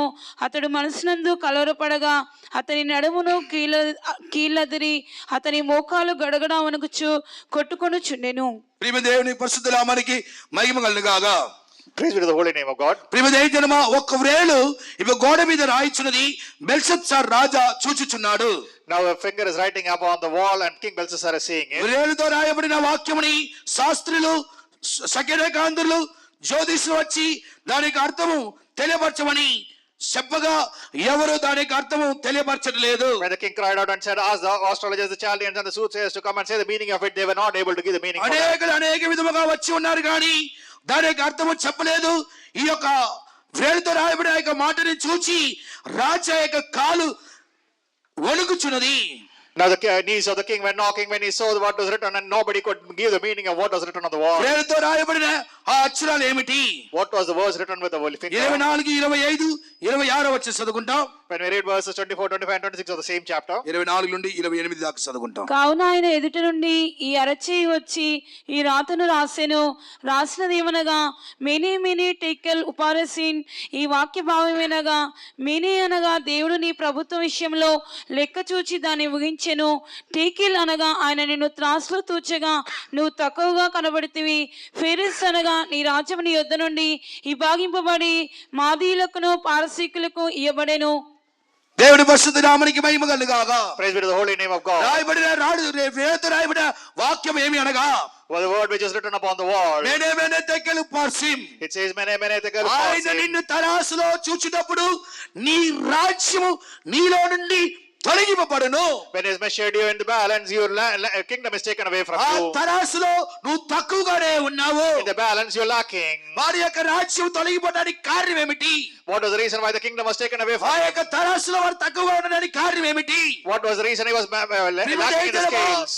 దేవునికి ఆలయం యొక్క పాత్రముని అతడు అపవిత్రపరిచేవాడుగా ఉన్నాడు. Because he has dishonored the vessels in the temple of God. మొదటి 4 వచనం చదువుకుని ఎడల యెరూషలేము దేవుని ఆలయం నుండి తీసుకుని వచ్చిన ఆ యెరూషలేము యొక్క పాత్రముని అతని యొక్క భార్య అతని యొక్క తోటి ఉన్న వారు స్నేహితులు ఆ యొక్క పాత్రముని అపవిత్రపరచుచున్నారు. When we read the first 3 verses of this chapter, we can see that they bought the vessels from the temple of God, and he and his wife and his concubines, they dishonored the vessel. ఆ రాత్రి రాజ్యము అతని నుండి తొలగింపబడి ఉన్నది. That night the kingdom was taken away from him, ఆడు ఆ రాత్రుని మరణించేవాడుగా ఉన్నాడు. and he died the same night. ప్రియమైన జనమ, వ్రేలుతో రాయబడిన ఒక వాక్యము మేనే మేనే తెక్కెలు పార్సిన్. The line which was written by the finger was Mene, mene, tekel, uparsim. దేవునిక చేతిలో ఉన్న తరాసులో నీ జీవితము ఎలాగ కనబడుచున్నది? How is your life seen in the scale which is there in the Lord's hand? పరిశుద్ధతలో ఆ యొక్క కొలతలో సరిగా ఉన్నావా? Are you proper in your holiness? విశ్వాసంలో సరిగా ఉన్నావా? Are you right in your faith? నిరీక్షణ జీవితం సరిగా ఉన్నావా? Are you right in your life? ఉపవాస జీవితం సరిగా ఉన్నావా? Is your fasting life వెలుగుదల proper? జీవితం సరిగా ఉన్నారా? Is your life with a blemish వ్యక్తిగత proper? ప్రార్థన జీవితం సరిగా ఉన్నావా? Is your personal prayer life ప్రత్యేకమైన proper? జీవితంలో సరిగా ఉన్నావా? Is your life of separation proper? జయకరమైన జీవితంలో సరిగా ఉన్నావా? Is your victorious life నువ్వు proper? తక్కువగా ఉన్నావు. You are lacking. ఈ తరాసులో తక్కువగా ఉన్నావు. You are lacking in the scale. ఈ రాజ్యం నీలో నుండి తొలగించుడు.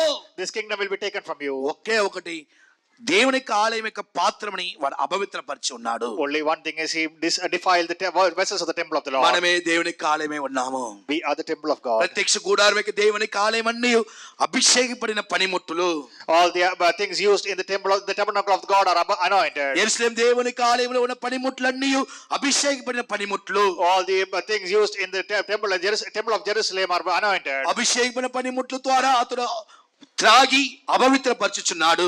He is drinking of it and he is defiling those vessels. అదే ముందుగా చదువుకున్న ఒక్కడు దేవుని ఆలయం పాడు చేసిన అతడు దేవుడు పాడు చెయ్యను. As we read earlier, one who defiles the temple of God defiles the Lord. నేను దేవునికి ఇంట్లో ఒక పాత్రముగా ఉన్నాము. You and me are vessels in the house of God. అభిషేకపడిన వారందరూ దేవునికి పాత్రమే. All those who are anointed are vessels of God. 2 Timothy 2:20-21 వచ్చే గొప్ప ఇంట్లో ఘనమైన పాత్రం ఉంది, ఘనవీనమైన పాత్రం ఉంది. 2 Timothy 2nd chapter 20 and 21st verses, it says about the vessel of honor and vessel of dishonor. పౌలు ఏర్పరచినప్పుడు సెలవిస్తున్నాడు, నేను నా నామ నిమిత్తం ఏర్పరచబడిన సాధనము. When Paul says that this is the what I have appointed by my name. దావీదంటే రక్షణ పాత్రం ఎత్తుకొని, David says that I will lift up my vessel. ప్రియదేజనమా, ఇలాగ ఏదో ఒక రీతిగా దేవుడికి ఇంటిలో స్తుతించే పాత్రముగాను, రక్షణ పాత్రముగాను, ఆయన యొక్క నామం ప్రకటించే పాత్రముగాను, స్వార్థని ప్రకటించే ఒక పాత్రముగాను, ఏదో ఒక పాత్రముగా దేవుడు మనల్ని ఏర్పరిచి ఉన్నారు. God has kept us as somehow the other vessel in his house, as a vessel of praise or as a vessel of proclamation in his house. ఈ యొక్క పాత్రము అపవిత్రపడకూడదు. This vessel should not be defiled. వీటిలో చేరగా తన తానే శుద్ధీకరించుకున్న పాత్రము. These are vessels which make themselves holy. ఆ దేవుడికి ఉపయోగకరమైన ఒక పాత్రము. These are vessels which should be useful unto the మీరు Lord. నేను దేవుడికి ఉపయోగకరమైన ఒక పాత్రముగా ఉండాలి. You and me should be a vessel which should be useful A unto the Lord. మనుషులు ఈ యొక్క పాత్రముని అపవిత్రపరచకూడదు. No man should defile these vessels. నీ ఎత్తుకు వచ్చి నీ పాత్రముని అపవిత్రపరచకూడదు. No one should come unto you and నీ defile your పరిశుద్ధతని vessel. నష్టపరచకూడదు. You should not lose your నీ holiness. విశ్వాసాన్ని నష్టపరచకూడదు. You should not lose your నీ faith. ప్రార్థన జీవితం నష్టపరచకూడదు. You should not lose your prayer నీ యొక్క life. మనసుని అపవిత్రపరచకూడదు.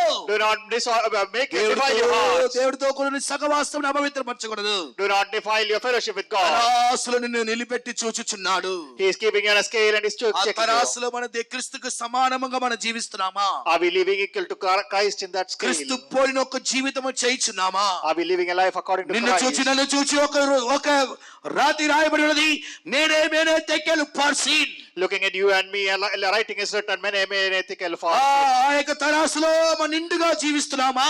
Are we living a fullness of life in the దేవునికి scale? దృష్టిలో నువ్వు ఎలాగ జీవించుచున్నావు? How are you living in the eyes of God? దేవునికి దృష్టిలో నీ యొక్క పరిశుద్ధిని దేవుడితో కూడా సహవాసం ఎలాగుంది?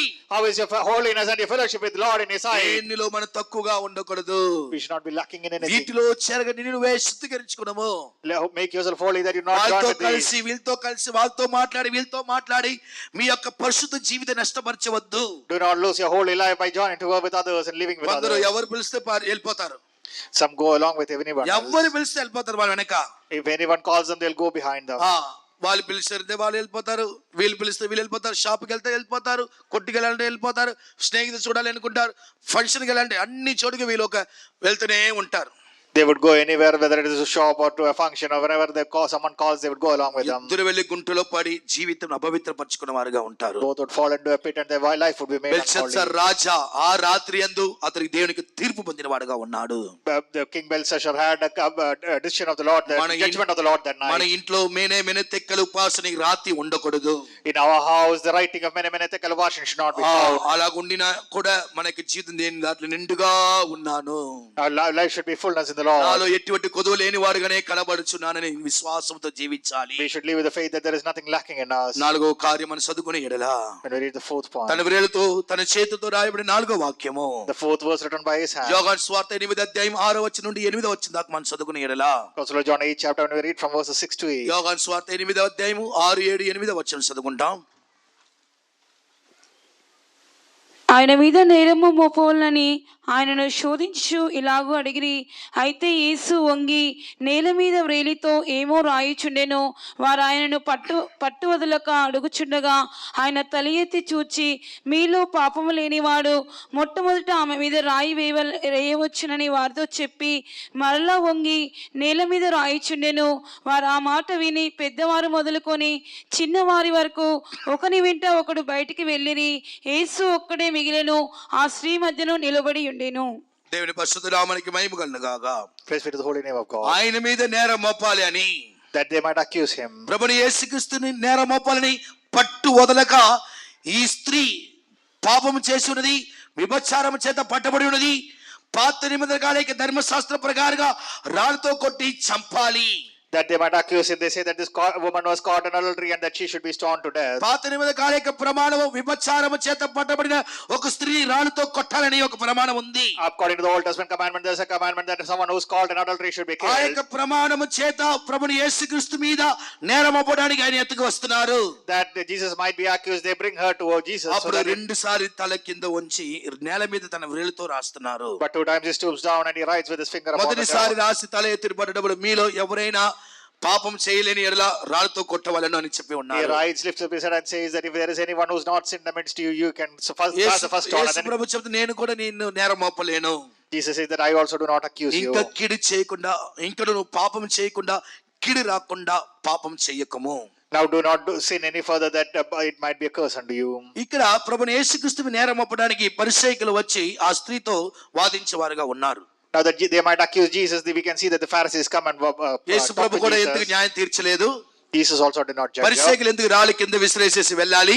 Why should the Pharisees throw the stones down పాత and go away? నిబంధన కాలేక ప్రమాణం గురించి మనం చదువుకునే ఎడలా When we read about the Old Testament commandment, లేవికాండం 20 అధ్యాయం 10వ వచనములో in Leviticus 20 verses 10, విభచారము చేసిన ఆ స్త్రీ గాని, విభచారం చేసిన ఆ స్త్రీతో విభచారం చేసిన పురుషుడు గాని ఇద్దరు ఉండాలి. in Leviticus 20 verses 10, it says that the woman caught in adultery and the man should also be there with her. పాపము చేసే ఇద్దరు ఉండాలి. Both of sin should be poured. ఒక్కడు వదిలి ఇంకొకరు ఉండిలా అది శిక్ష విధింపబడడానికి లేదు. It is not possible to judge if one has పాత been నిబంధన let free. కాలం చూడండి, నియమించబడిన స్త్రీ అయినా సరి, నియమింపబడలేని స్త్రీ అయినా సరి, ఒకడు ఆమెతో పాపం చేసిన వారైతే, ఇద్దరు పట్టబడిన వారైతే అక్కడ రాళ్ళతో కొట్టి, ఇద్దరిని రాళ్ళతో కొట్టి చంపాలి. According to the Old Testament time, if the woman has been caught in a sin, ఇశ్రాయేలులో మీ మధ్యలో ఎటువంటి అపవిత్రము కాకుండా పరిశుద్ధంగా ఉండినట్లుగా రాళ్ళతో కొట్టి చంపవలను. that there should be no sin in Israel, they should be, if they are caught, they should be both be stoned and killed. కాబట్టి న్యాయ ప్రమాణ ప్రకారంగా రాళ్ళతో కొట్టడానికి పరిసయ్యుల చేతిలో రాళ్ళతో వస్తున్నారు. Now the Pharisees are coming with a stone that they might stone according to the commandment. ఆ స్త్రీ ఒక్కటే ఉంది, పురుషుడు లేదు. Now there is only that woman, the man is దీని not there. నిమిత్తం యేసు మీద నేరం మోపడానికి వస్తున్నారు. Now they're coming that they might accuse Jesus. యేసు ప్రభు కూడా సెలవిస్తున్నారు, మీలో ఎవరైనా పాపం చేయలేని వాళ్ళు కొట్టండి. Jesus Christ says, if there is one among you without sin, throw the stone. కారణము వ్యభిచారం చేత పట్టబడిన స్త్రీ ఉంది కానీ పురుషుడు లేదు. Now the woman who's caught in adultery is there, but the man is not ఒకవేళ there. పరిసయ్యులు రాళ్ళతో కొట్టినా వాళ్ళు ధర్మశాస్త్రం మీరిన వారుగా ఉంటారు. Now if the Pharisees stone, they would be crossing over the ఒకవేళ యేసు commandments. ప్రభు రాళ్ళతో కొట్టమని చెప్పినా యేసు ప్రభు ధర్మశాస్త్రం మీరిన వారుగా ఉంటారు. If Jesus asked to stone, he would be going against the commandment. కాబట్టి వాళ్ళు ధర్మశాస్త్రం మీరలేదు. Now they cannot go against the Prabhu commandment. యేసుకి ధర్మశాస్త్ర ప్రకారంగా నేరం మోపబడలేని వారుగా ఉన్నారు. Now Jesus cannot be accused according to the కాబట్టి commandments. ఇంకనూ కీడు రాకుండా పాపం చేయకుండా వెళ్ళుము. Now he says, go that you do not sin any further. ఒక వాక్యము నేల మీద రాయబడుచున్నది.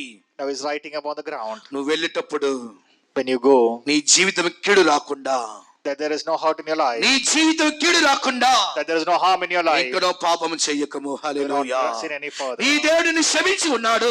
Your God has forgiven నీ you. దేవుడిని క్షమించి ఉన్నాడు. Your God has నీ forgiven you. రక్తంతో కడగబడి ఉన్నారు. You have been washed by the blood. తన చేతితో రక్తంతో నిన్ను కడిగి ఉన్నారు. By the blood in his hand is washed you. ఇంకనూ కీడు రాకుండా నీ జీవితంలో పాపం చెయ్యకము.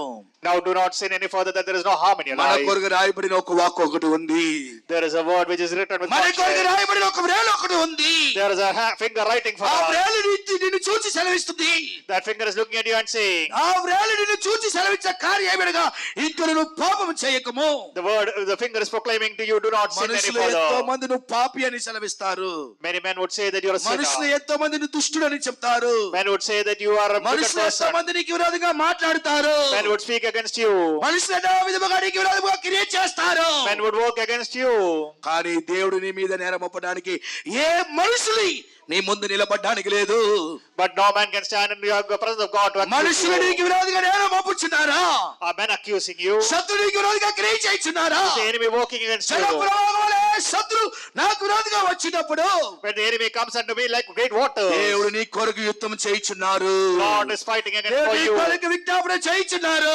He is, దేవుడు నీ కొరకు జయధ్వజం ఎత్తుచున్నాడు. he is lifting up the banner of victory for you. ఓ మౌనంగా ఉండము. You be silent. మనుషుల యొక్క మాటలకు ప్రతి మాట ఇవ్వవద్దు. Do not say anything back వాళ్ళు to people who speak to ధర్మశాస్త్ర you. ప్రకారంగా జీవించవారే. They leave according to the నీలో commandments. పాపం లేని వాడు మొదటిగా రాళ్ళతో కొట్టుము. The one who without sin in you first మన throw the stone. జీవితంలో ఎన్నో పాపం ఉంది. There are many sins in our life. వాటిని లెక్కిస్తే ఆ గ్రంథమే సరిపోదు. If we have to write all that, the books are not అలాంటి enough. మనం ఎదుటి వారిని నేరం మోపుతూ కూర్చున్నాం. We are sitting to ఆ accuse బ్రదర్ others. అలాగా, ఈ బ్రదర్ అలాగా, ఆయన అలాగా, ఈయన ఇలాగా, ఆ విశ్వాసలాగా, ఈ విశ్వాసలాగా నేరం మోపడానికి రోమపత్రి 2 నువ్వు ఎవరని రాయబడినది.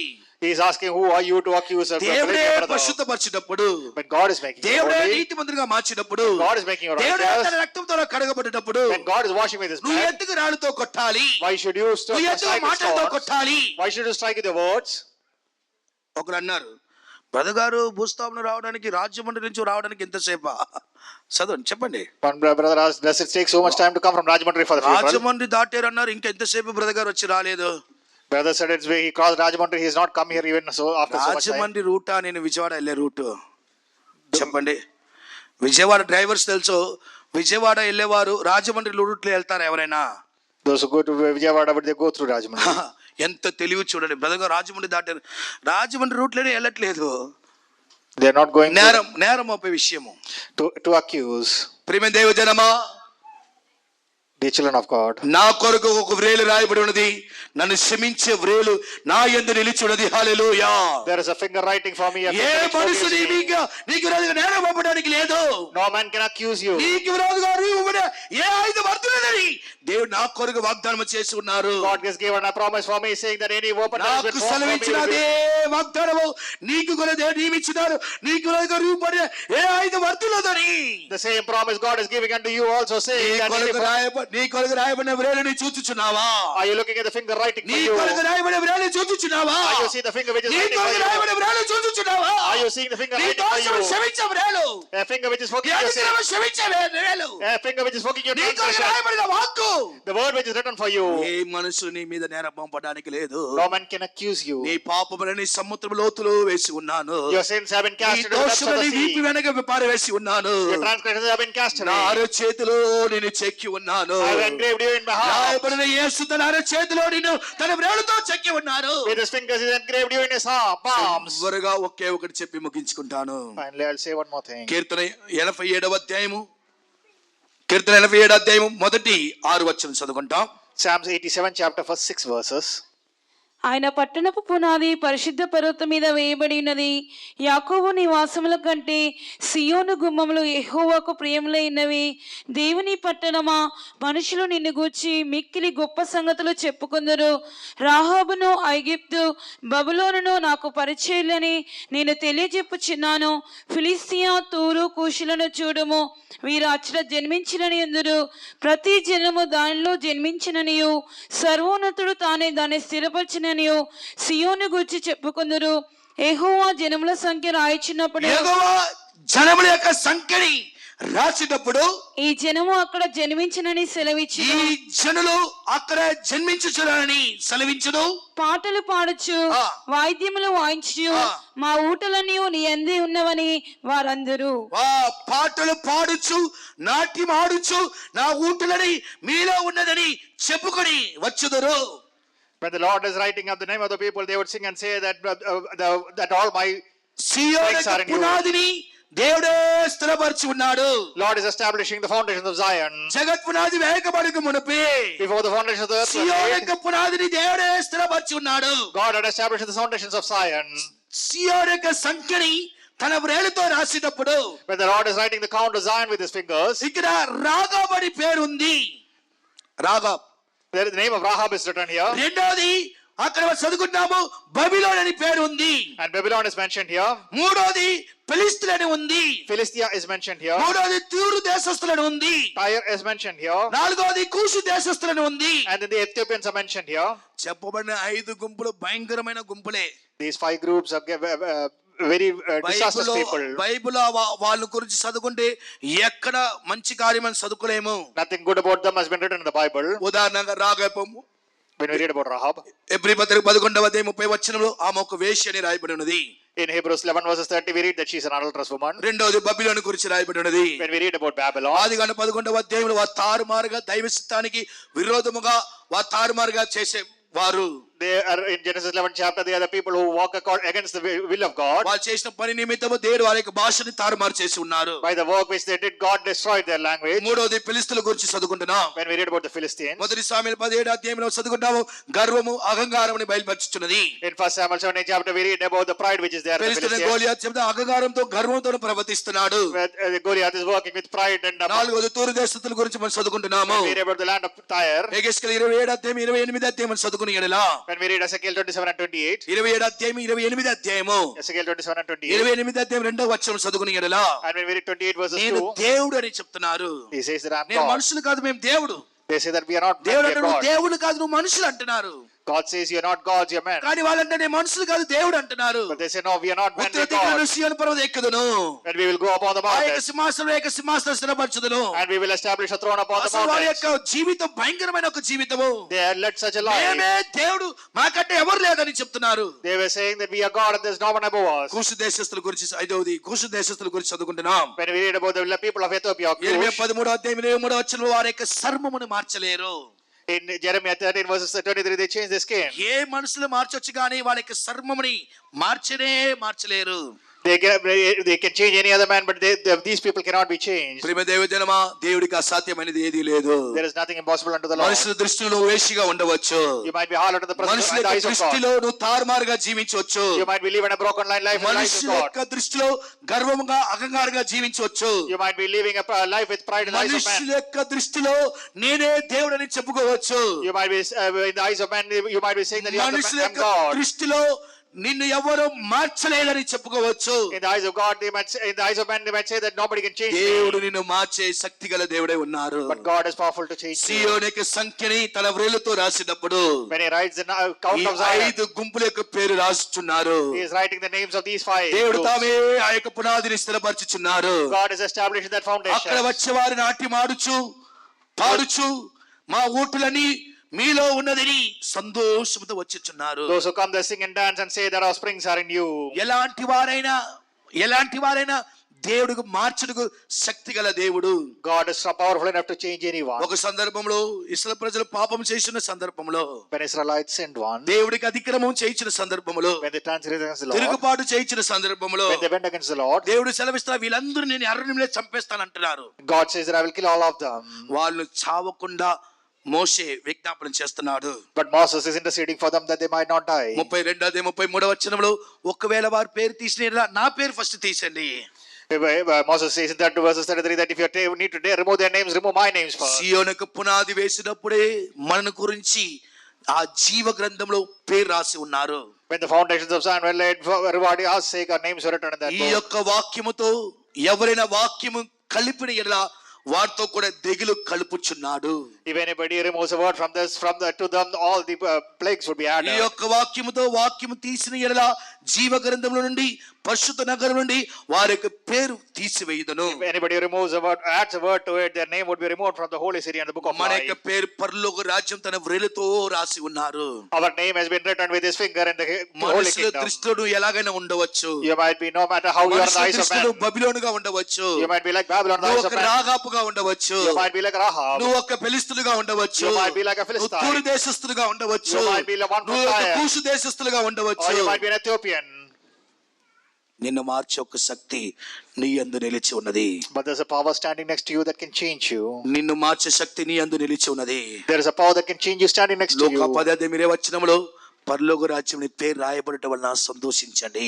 In Luke 10 verses 20, rejoice because your name is written in the kingdom of తన God. వ్రేలుతో ఆయన నీ పేరు రాసేటప్పుడు ఏ మనుషులు వాటిని తీసివేయగలరు? When he is writing your name with his finger, no man can remove that. గొర్రెపిల్లకి జీవ గ్రంథము తెరిచేటప్పుడు, When the book of life is opened, ఓ పరిశుద్ధ గ్రంథము తెరిచేటప్పుడు, when the holy book is opened, దేవునికి గ్రంథము తెరిచేటప్పుడు, when the book of the Lord is opened, పరలోక గ్రంథము తెరిచేటప్పుడు, when the heavenly book is opened, సియోను కొరకు నియమించబడిన మనము మన యొక్క పేరు రాయబడి ఉన్నదా?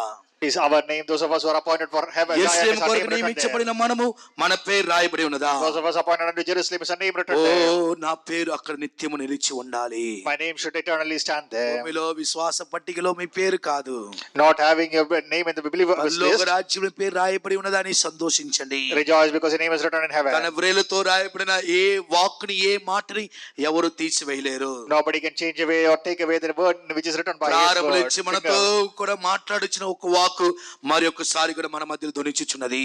The word which is speaking unto us is echoing again in the presence of యెషయా God. గ్రంథం 49:15 నా అరచేతిలో నేను చెక్కి ఉన్నాను. Isaiah 49 chapter 15 and 16 verse. చివరిగా సెలవిస్తున్నాడు, Finally I'm proclaiming. నా అరచేతిలో నా వ్రేలుతో నేను నిన్ను చెక్కి ఉన్నాను. With my palm, with my finger I have engraved you. ఏ మనుషులు నిన్ను నా చేతులను అపహరించడానికి లేదు. No man can take you away from my hand. నేను నిన్ను మర్చిపోచాలని సెలవించున్నారు. He proclaims that I will not forget you. నా పరిశుద్ధ గ్రంథముని నీకు రాసి ఇచ్చి ఉన్నాను. Dear children of God, I have written నా యొక్క the word of God and ధర్మశాస్త్రముని given it to you. నీకు రాసి ఇచ్చి ఉన్నాను. I have written the law and నా given it to you. వ్రేలుతో రాసి ఇచ్చి ఉన్నాను. I have written it with my finger and నా given it to వ్రేలుతో you. రాసి ఇచ్చి ఉన్నాను. I wrote it with my finger and gave it to ఓ నా you. జనులైతే అన్యకార్యముగా తలచి విడిచిపెట్టి ఉన్నారు. My people have thought out to be a strange thing and they left good following it. ఈ పరిశుద్ధ గ్రంథం ప్రకారంగా జీవించలేని వారు జీవ గ్రంథములను పరిశుద్ధ నగరములను వారు పాలు పొందరు. Those who cannot live according to this holy book cannot take part in the holy city. పరిశుద్ధ నగరములను నూతన యెరూషలేము సియోనులో పాలు పొందినట్లుగా ప్రభుని యేసుక్రీస్తు మధ్య ఆకాశం ప్రత్యక్షమాగును. Jesus Christ is going to come appear in the mid sky so that we might be prepared for the Zion holy యొక్క city. పునాది ముందుగానే దేవుడు స్థిరపరిచి ఉన్నారు. God had established the foundation of Zion యెరూషలేమును earlier. దేవుడు కట్టుచున్నాడు. God is building up Jerusalem. సియోనును దేవుడు కట్టుచున్నాడు. God is building up Zion. 144,000 పడి ముగించే సమయంలో వచ్చి ఉన్నాము. They are building up యెహోవా సియోనును కట్టి తన మహిమలో ప్రత్యక్షమయ్యే సమయంలో వచ్చి ఉన్నాము. that God should appear after building up Zion is నేను Ranai. అచ్చట జన్మించి ఉన్నాను. I was born in that city. నేను సియోనులో జన్మించి ఉన్నాను. I was born in నా Zion. పేరు సియోనులో చెక్కబడి ఉన్నది. My name is written in నా పేరు Zion. సియోనులో రాయబడి ఉన్నది. My name is written in Zion. అనుకున్న వారు ఆడుచు నాట్యం ఆడుచు పాడుచు నా ఊటలను నీలో ఉండవని దేవుడు ఎందుకు సంతోషంతో వచ్చుచున్నారు. Those who sing and dance, they proclaim saying that my streams are in, my springs are in you, O నా Lord. యొక్క పేరు పరలోక రాజ్యంలో రాయబడి ఉన్నది. My name is written in eternal kingdom. ఒకే ఒకటి 1,44,000 మంది దేవుడు సియోనుకు పునాది స్థిరపరిచి రాసినప్పుడు అదే సందర్భంలో 147 కీర్తన 2వ సియోనును కూడా దేవుడు కట్టుచున్నారే. When 144,000 was written before the foundation of the Zion was laid, God is writing it in Psalms సియోనుకు also. లెక్క ఉంది కానీ యెరూషలేముకు లెక్క లేదు. Though there is a count for Zion, there is no count దానికి for ఆడుచు Jerusalem. నాట్యమాడుచు పాడుచు సియోనుకు వచ్చుదురు. They will dance and sing and they will come unto విమోచింపబడిన Zion. ఆనందగానంతో వచ్చుదురు. They will sing and praise the Lord and come. విమోచింపబడిన వారు ఆనందగానంతో వచ్చుదురు. Those who are delivered will come singing and ఎందుకు praising. ఆనందగానంతో రావాలి? ఎందుకు ఆనందగానంతో రావాలి? Why should we come and sing and songs? మన పేరు అక్కడ ఉంది. Because our name is there. Exam రాసిన వారు రిజల్ట్ వచ్చినప్పుడు వాళ్ళ ఆ ఎగ్జామ్ నంబర్ వస్తే ఎంత సంతోషపడతారు. Those who write exams and after the exams are done, if they are in the results, if their number comes, how joyful they would be. Paper లో exam number వచ్చింది.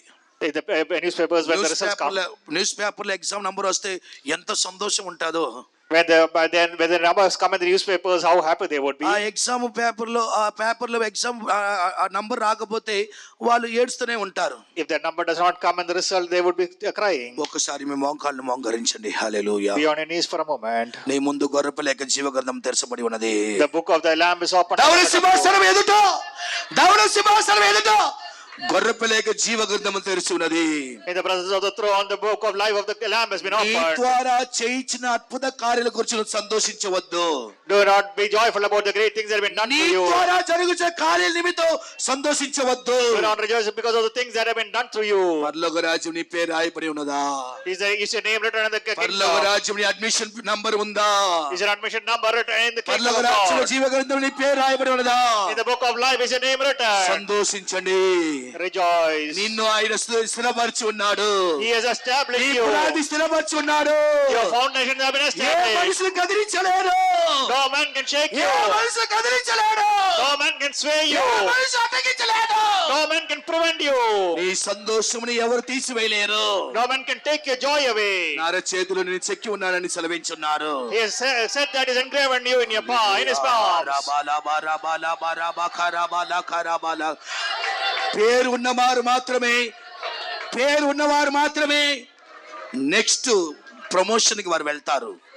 Only those whose names are written will have the next promotion. పేరు ఉన్నవారు మాత్రమే రెప్పపాటులో రూపాంతర పొందుచున్నారు. Only those whose names are written will be transformed in next the coming. Promotion పరలోక రాజ్యమే. The next promotion for them is the kingdom of God. రూపాంతర పొందుదువు. They will be transformed in the coming of the రెప్పపాటులో Lord. మార్పు పొందుదువు. They will be transformed in the coming of the శరీర Lord. యేసుని నువ్వు దర్శించుదువు. They will see Jesus in a moment. గొర్రెపిల్ల జీవ గ్రంథంలో వ్రాయబడిన వారిగా, గొర్రెపిల్ల జీవ గ్రంథంలో వ్రాయబడిన వారిగా,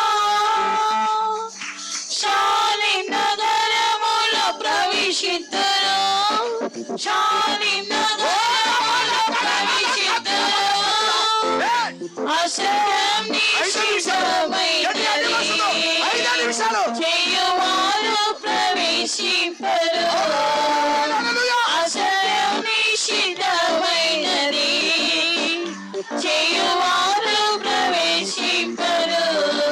గొర్రెపిల్ల జీవ గ్రంథంలో రాయబడిన వారిగా, గొర్రెపిల్ల జీవ గ్రంథంలో రాయబడిన వారిగా, శాలేం నగరములో ప్రవేశింతురు. శాలేం నగరములో ప్రవేశింతురు. ఆశ్రయం నిశ్చితమైనది. చేయువారు ప్రవేశింపరు. ఆశ్రయం నిశ్చితమైనది. చేయువారు ప్రవేశింపరు. గొర్రెపిల్ల జీవ గ్రంథంలో రాయబడిన వారిగా, గొర్రెపిల్ల జీవ గ్రంథంలో రాయబడిన వారిగా, శాలేం నగరములో ప్రవేశింతురు. శాలేం నగరములో ప్రవేశింతురు. ఆశ్రయమే ఇష్టమైనది.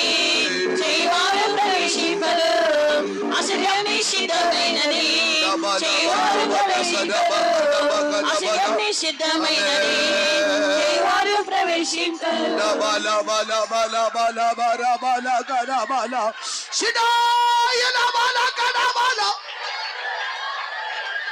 ఆమేన్. ఒకే ఒక నిమిషం అయిపోయింది. ఒక 5 నిమిషాలు. విశ్వాస పట్టికలో మన పేరు లేకపోతే ఎంత బాధపడతామో, How much would we be sorrowful if our name is not in the believers list? విశ్వాస పట్టికలో మన పేరు లేకపోతే ఎంత వేదన పడతామో, How much pain we would have if our name is not in the believers list? దానికంటే ఎంత గొడవ పెడతామో. We would fight for that. పోరాడండి, Fight for it. పోరాడండి. Fight for it. దేవా నా పేరు జీవ గ్రంథం రాయబడాలి. Lord, my name should be written in నా the book of పేరు life. అక్కడ నిలిచి ఉండాలి. My name should be written నా there. పేరు తీసివేయకము. Do not take my name away. నీతో అక్కడ ఉండాలి. I should be with you. నీతో అక్కడ ఉండాలి. I should be with you. నీతో ఉండాలి. In Zion, I should be with you. నీతో ఉండాలి. I should be with you in Zion. నీ తప్పు వేరు స్థలం నాకు వద్దు. I do not need a place where you're నీ not. తప్పు వేరు స్థలం నాకు వద్దు. I do not need any other place other than Zion. నీ కొరకు సిద్ధపరిచిన సీయోడు, Zion which is prepared for you. నీ కొరకు పునాది వేయించిన సీయోడు, Zion with foundations laid for you. విమోచింపబడిన వారు ఆనందం గానంతో వచ్చుదురు. Those who receive salvation would cast be with him. సంతోషముతో వెళ్ళుదము. హల్లెలూయా. Depart in joy. సంతోషముతో వెళ్ళుదము. Depart in joy. గట్టిగా గట్టిగా అదే భాషది గట్టిగా. నీ పేరు ఉందా లేదని చూడండి. Check if your name is written or నీ not. పేరుతో సంతోషించండి. Rejoice for your నీ name. పేరుతో సంతోషించండి. Rejoice for your name. ఆమేన్. ఒకటి నువ్వు సియోనుకి వెళ్ళవు, నువ్వు యెరూషలేముకి వెళ్ళవు, నువ్వు పరలోక రాజ్యానికి వెళ్ళవు అని 5 గుంపుల గురించి చదువుకున్నామే. వీళ్ళు పరలోక రాజ్యానికి వెళ్ళరే అని 5 గుంపుల గురించి చెప్పబడి ఉన్నది. It's written about 5 groups of people who would not go into Zion or not New Jerusalem nor into heaven. నువ్వు మారవు, నీ క్రియలు మారు, నువ్వు పరలోక రాజ్యానికి వెళ్ళవు అని ఎంతో మంది మనకి చెప్పి ఉన్నారు. Many people would have said that you would not change, your work would not change, you will never go to వారి heaven. యొక్క ముఖము ఈ మధ్యాహ్న కాల సమయంలో సిగ్గుపడినట్లుగా, వారి యొక్క ముఖము అవమానపడినట్లుగా నీ పేరు ఇప్పుడే సియోనులో నీ పేరు స్థిరపరచి ఉన్నాడు. That their faces might be ashamed, your name is established in Zion this day.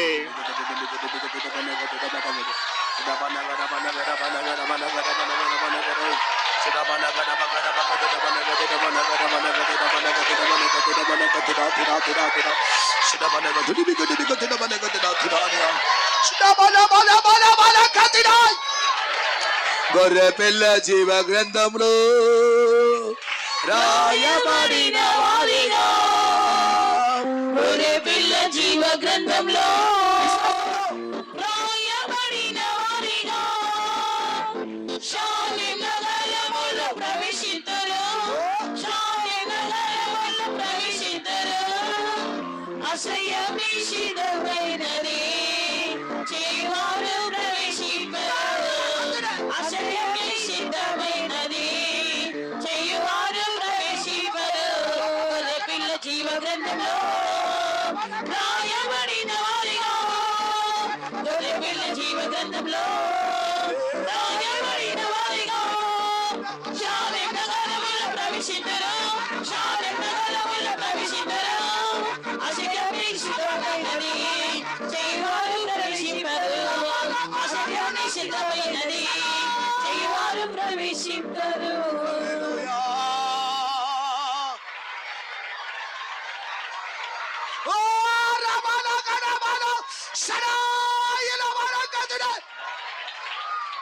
ఆమేన్.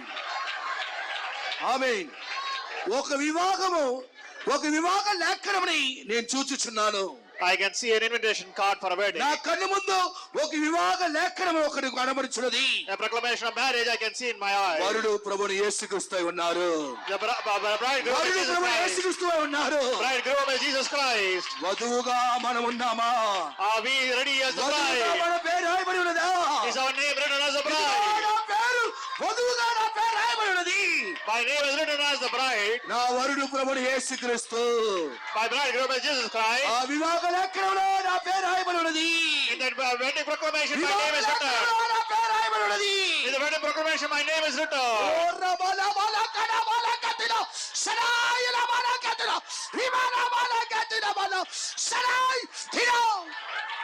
పెళ్లి కుమారుడేసు వచ్చు సమయమిదియే. పెళ్లి కుమారుడేసు వచ్చు సమయమిదియే.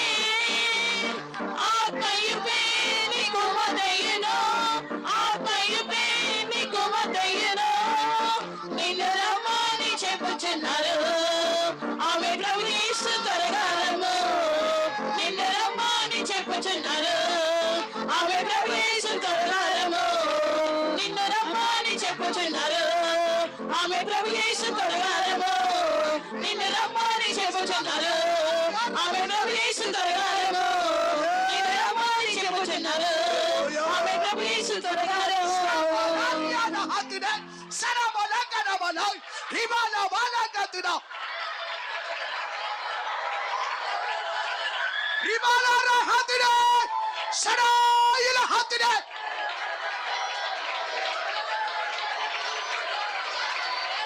ఆమేన్ ఆమేన్ ఆమేన్ ఆమేన్. మనమందరికీ ఒక వివాహ దినం నియమించున్నది.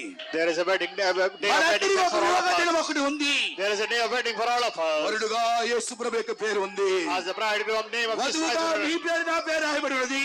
As the bride your name and my name ఆ is వివాహ written. దినమే యేసు అక్కడ. That day is the coming of the ఆ Lord. వివాహ దినమే యేసు అక్కడ. That day of the wedding of the day of the coming of the Lord. ఆమేన్ ఆమేన్. ఆ లేఖనాన్ని పట్టుకొని వెళ్ళుదము. Let us take that proclamation, go ఈ with చేతిలో us. పడిన లేఖనాన్ని పట్టుకొని వెళ్ళుదము. Let us take the proclamation in our hands and go. వధువుగా నీ పేరు తప్ప వేరు ఏ ఒక్క పేరు అక్కడ ఉండకూడదు. As the bride, it's apart from your name, no other name should be found there. యేసుక్రీస్తు ఒడిలో నువ్వు కనబడాలి. You should be washed in the blood of the వధువుడైన bridegroom. యేసు ప్రభు యొక్క ఒడిలో నువ్వు కనబడాలి. You should be found in the bosom of your ఆయన bridegroom. సింహాసనంలో కనబడాలి. You should be found in his throne. ఆ స్థలానికి వేరే ఎవరికి ఇవ్వకూడదు. Nobody else should come to that ఈ place. కొరకు సిద్ధపడ్డ స్థలము. That's the place is prepared for ఈ you. కొరకు సిద్ధపడ్డ స్థలము. That place is prepared for you.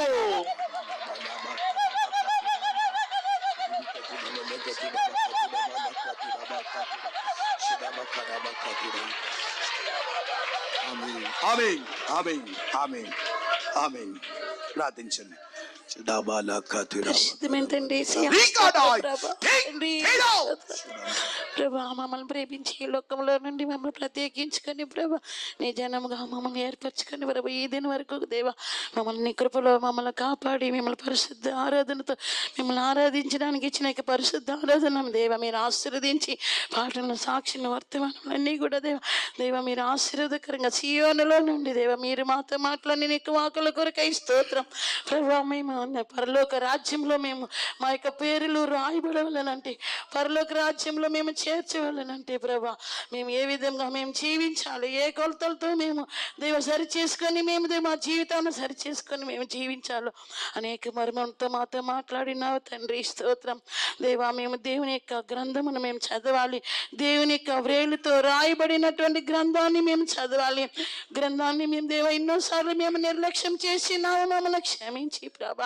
మీ యొక్క గ్రంథమును మేము చదివినప్పుడు పరలోక ద్వారాలు మా కొరకై తెరవబడుచున్నది గనక తండ్రి పరలోక రాజ్యానికి వెళ్ళాలంటే దేవుని యొక్క వాక్యమును మేము చదివి దాని ప్రకారంగా మేము జీవించి మా యొక్క మార్గంలో ప్రభా ఎటువంటి తొట్టిల్లి పోకుండా ప్రభా నీ వాక్యము దేవ మా పాదములకు దీపముగానో దేవా మా త్రోవకు వెలుగునై ఉన్నది గనుక తండ్రి నీ వాక్యంను చదివి మీ మార్గంలో మేము పరలోక రాజ్యానికి చేర్చబడడానికి మా జీవితాన్ని దేవా మేము సరి చేసుకోవడానికి మీకు కృపను దయచేయమని వేడుకొంచున్నాం దేవా. మేము దేవుని యొక్క ఆలయంగా మారాలని దేవా.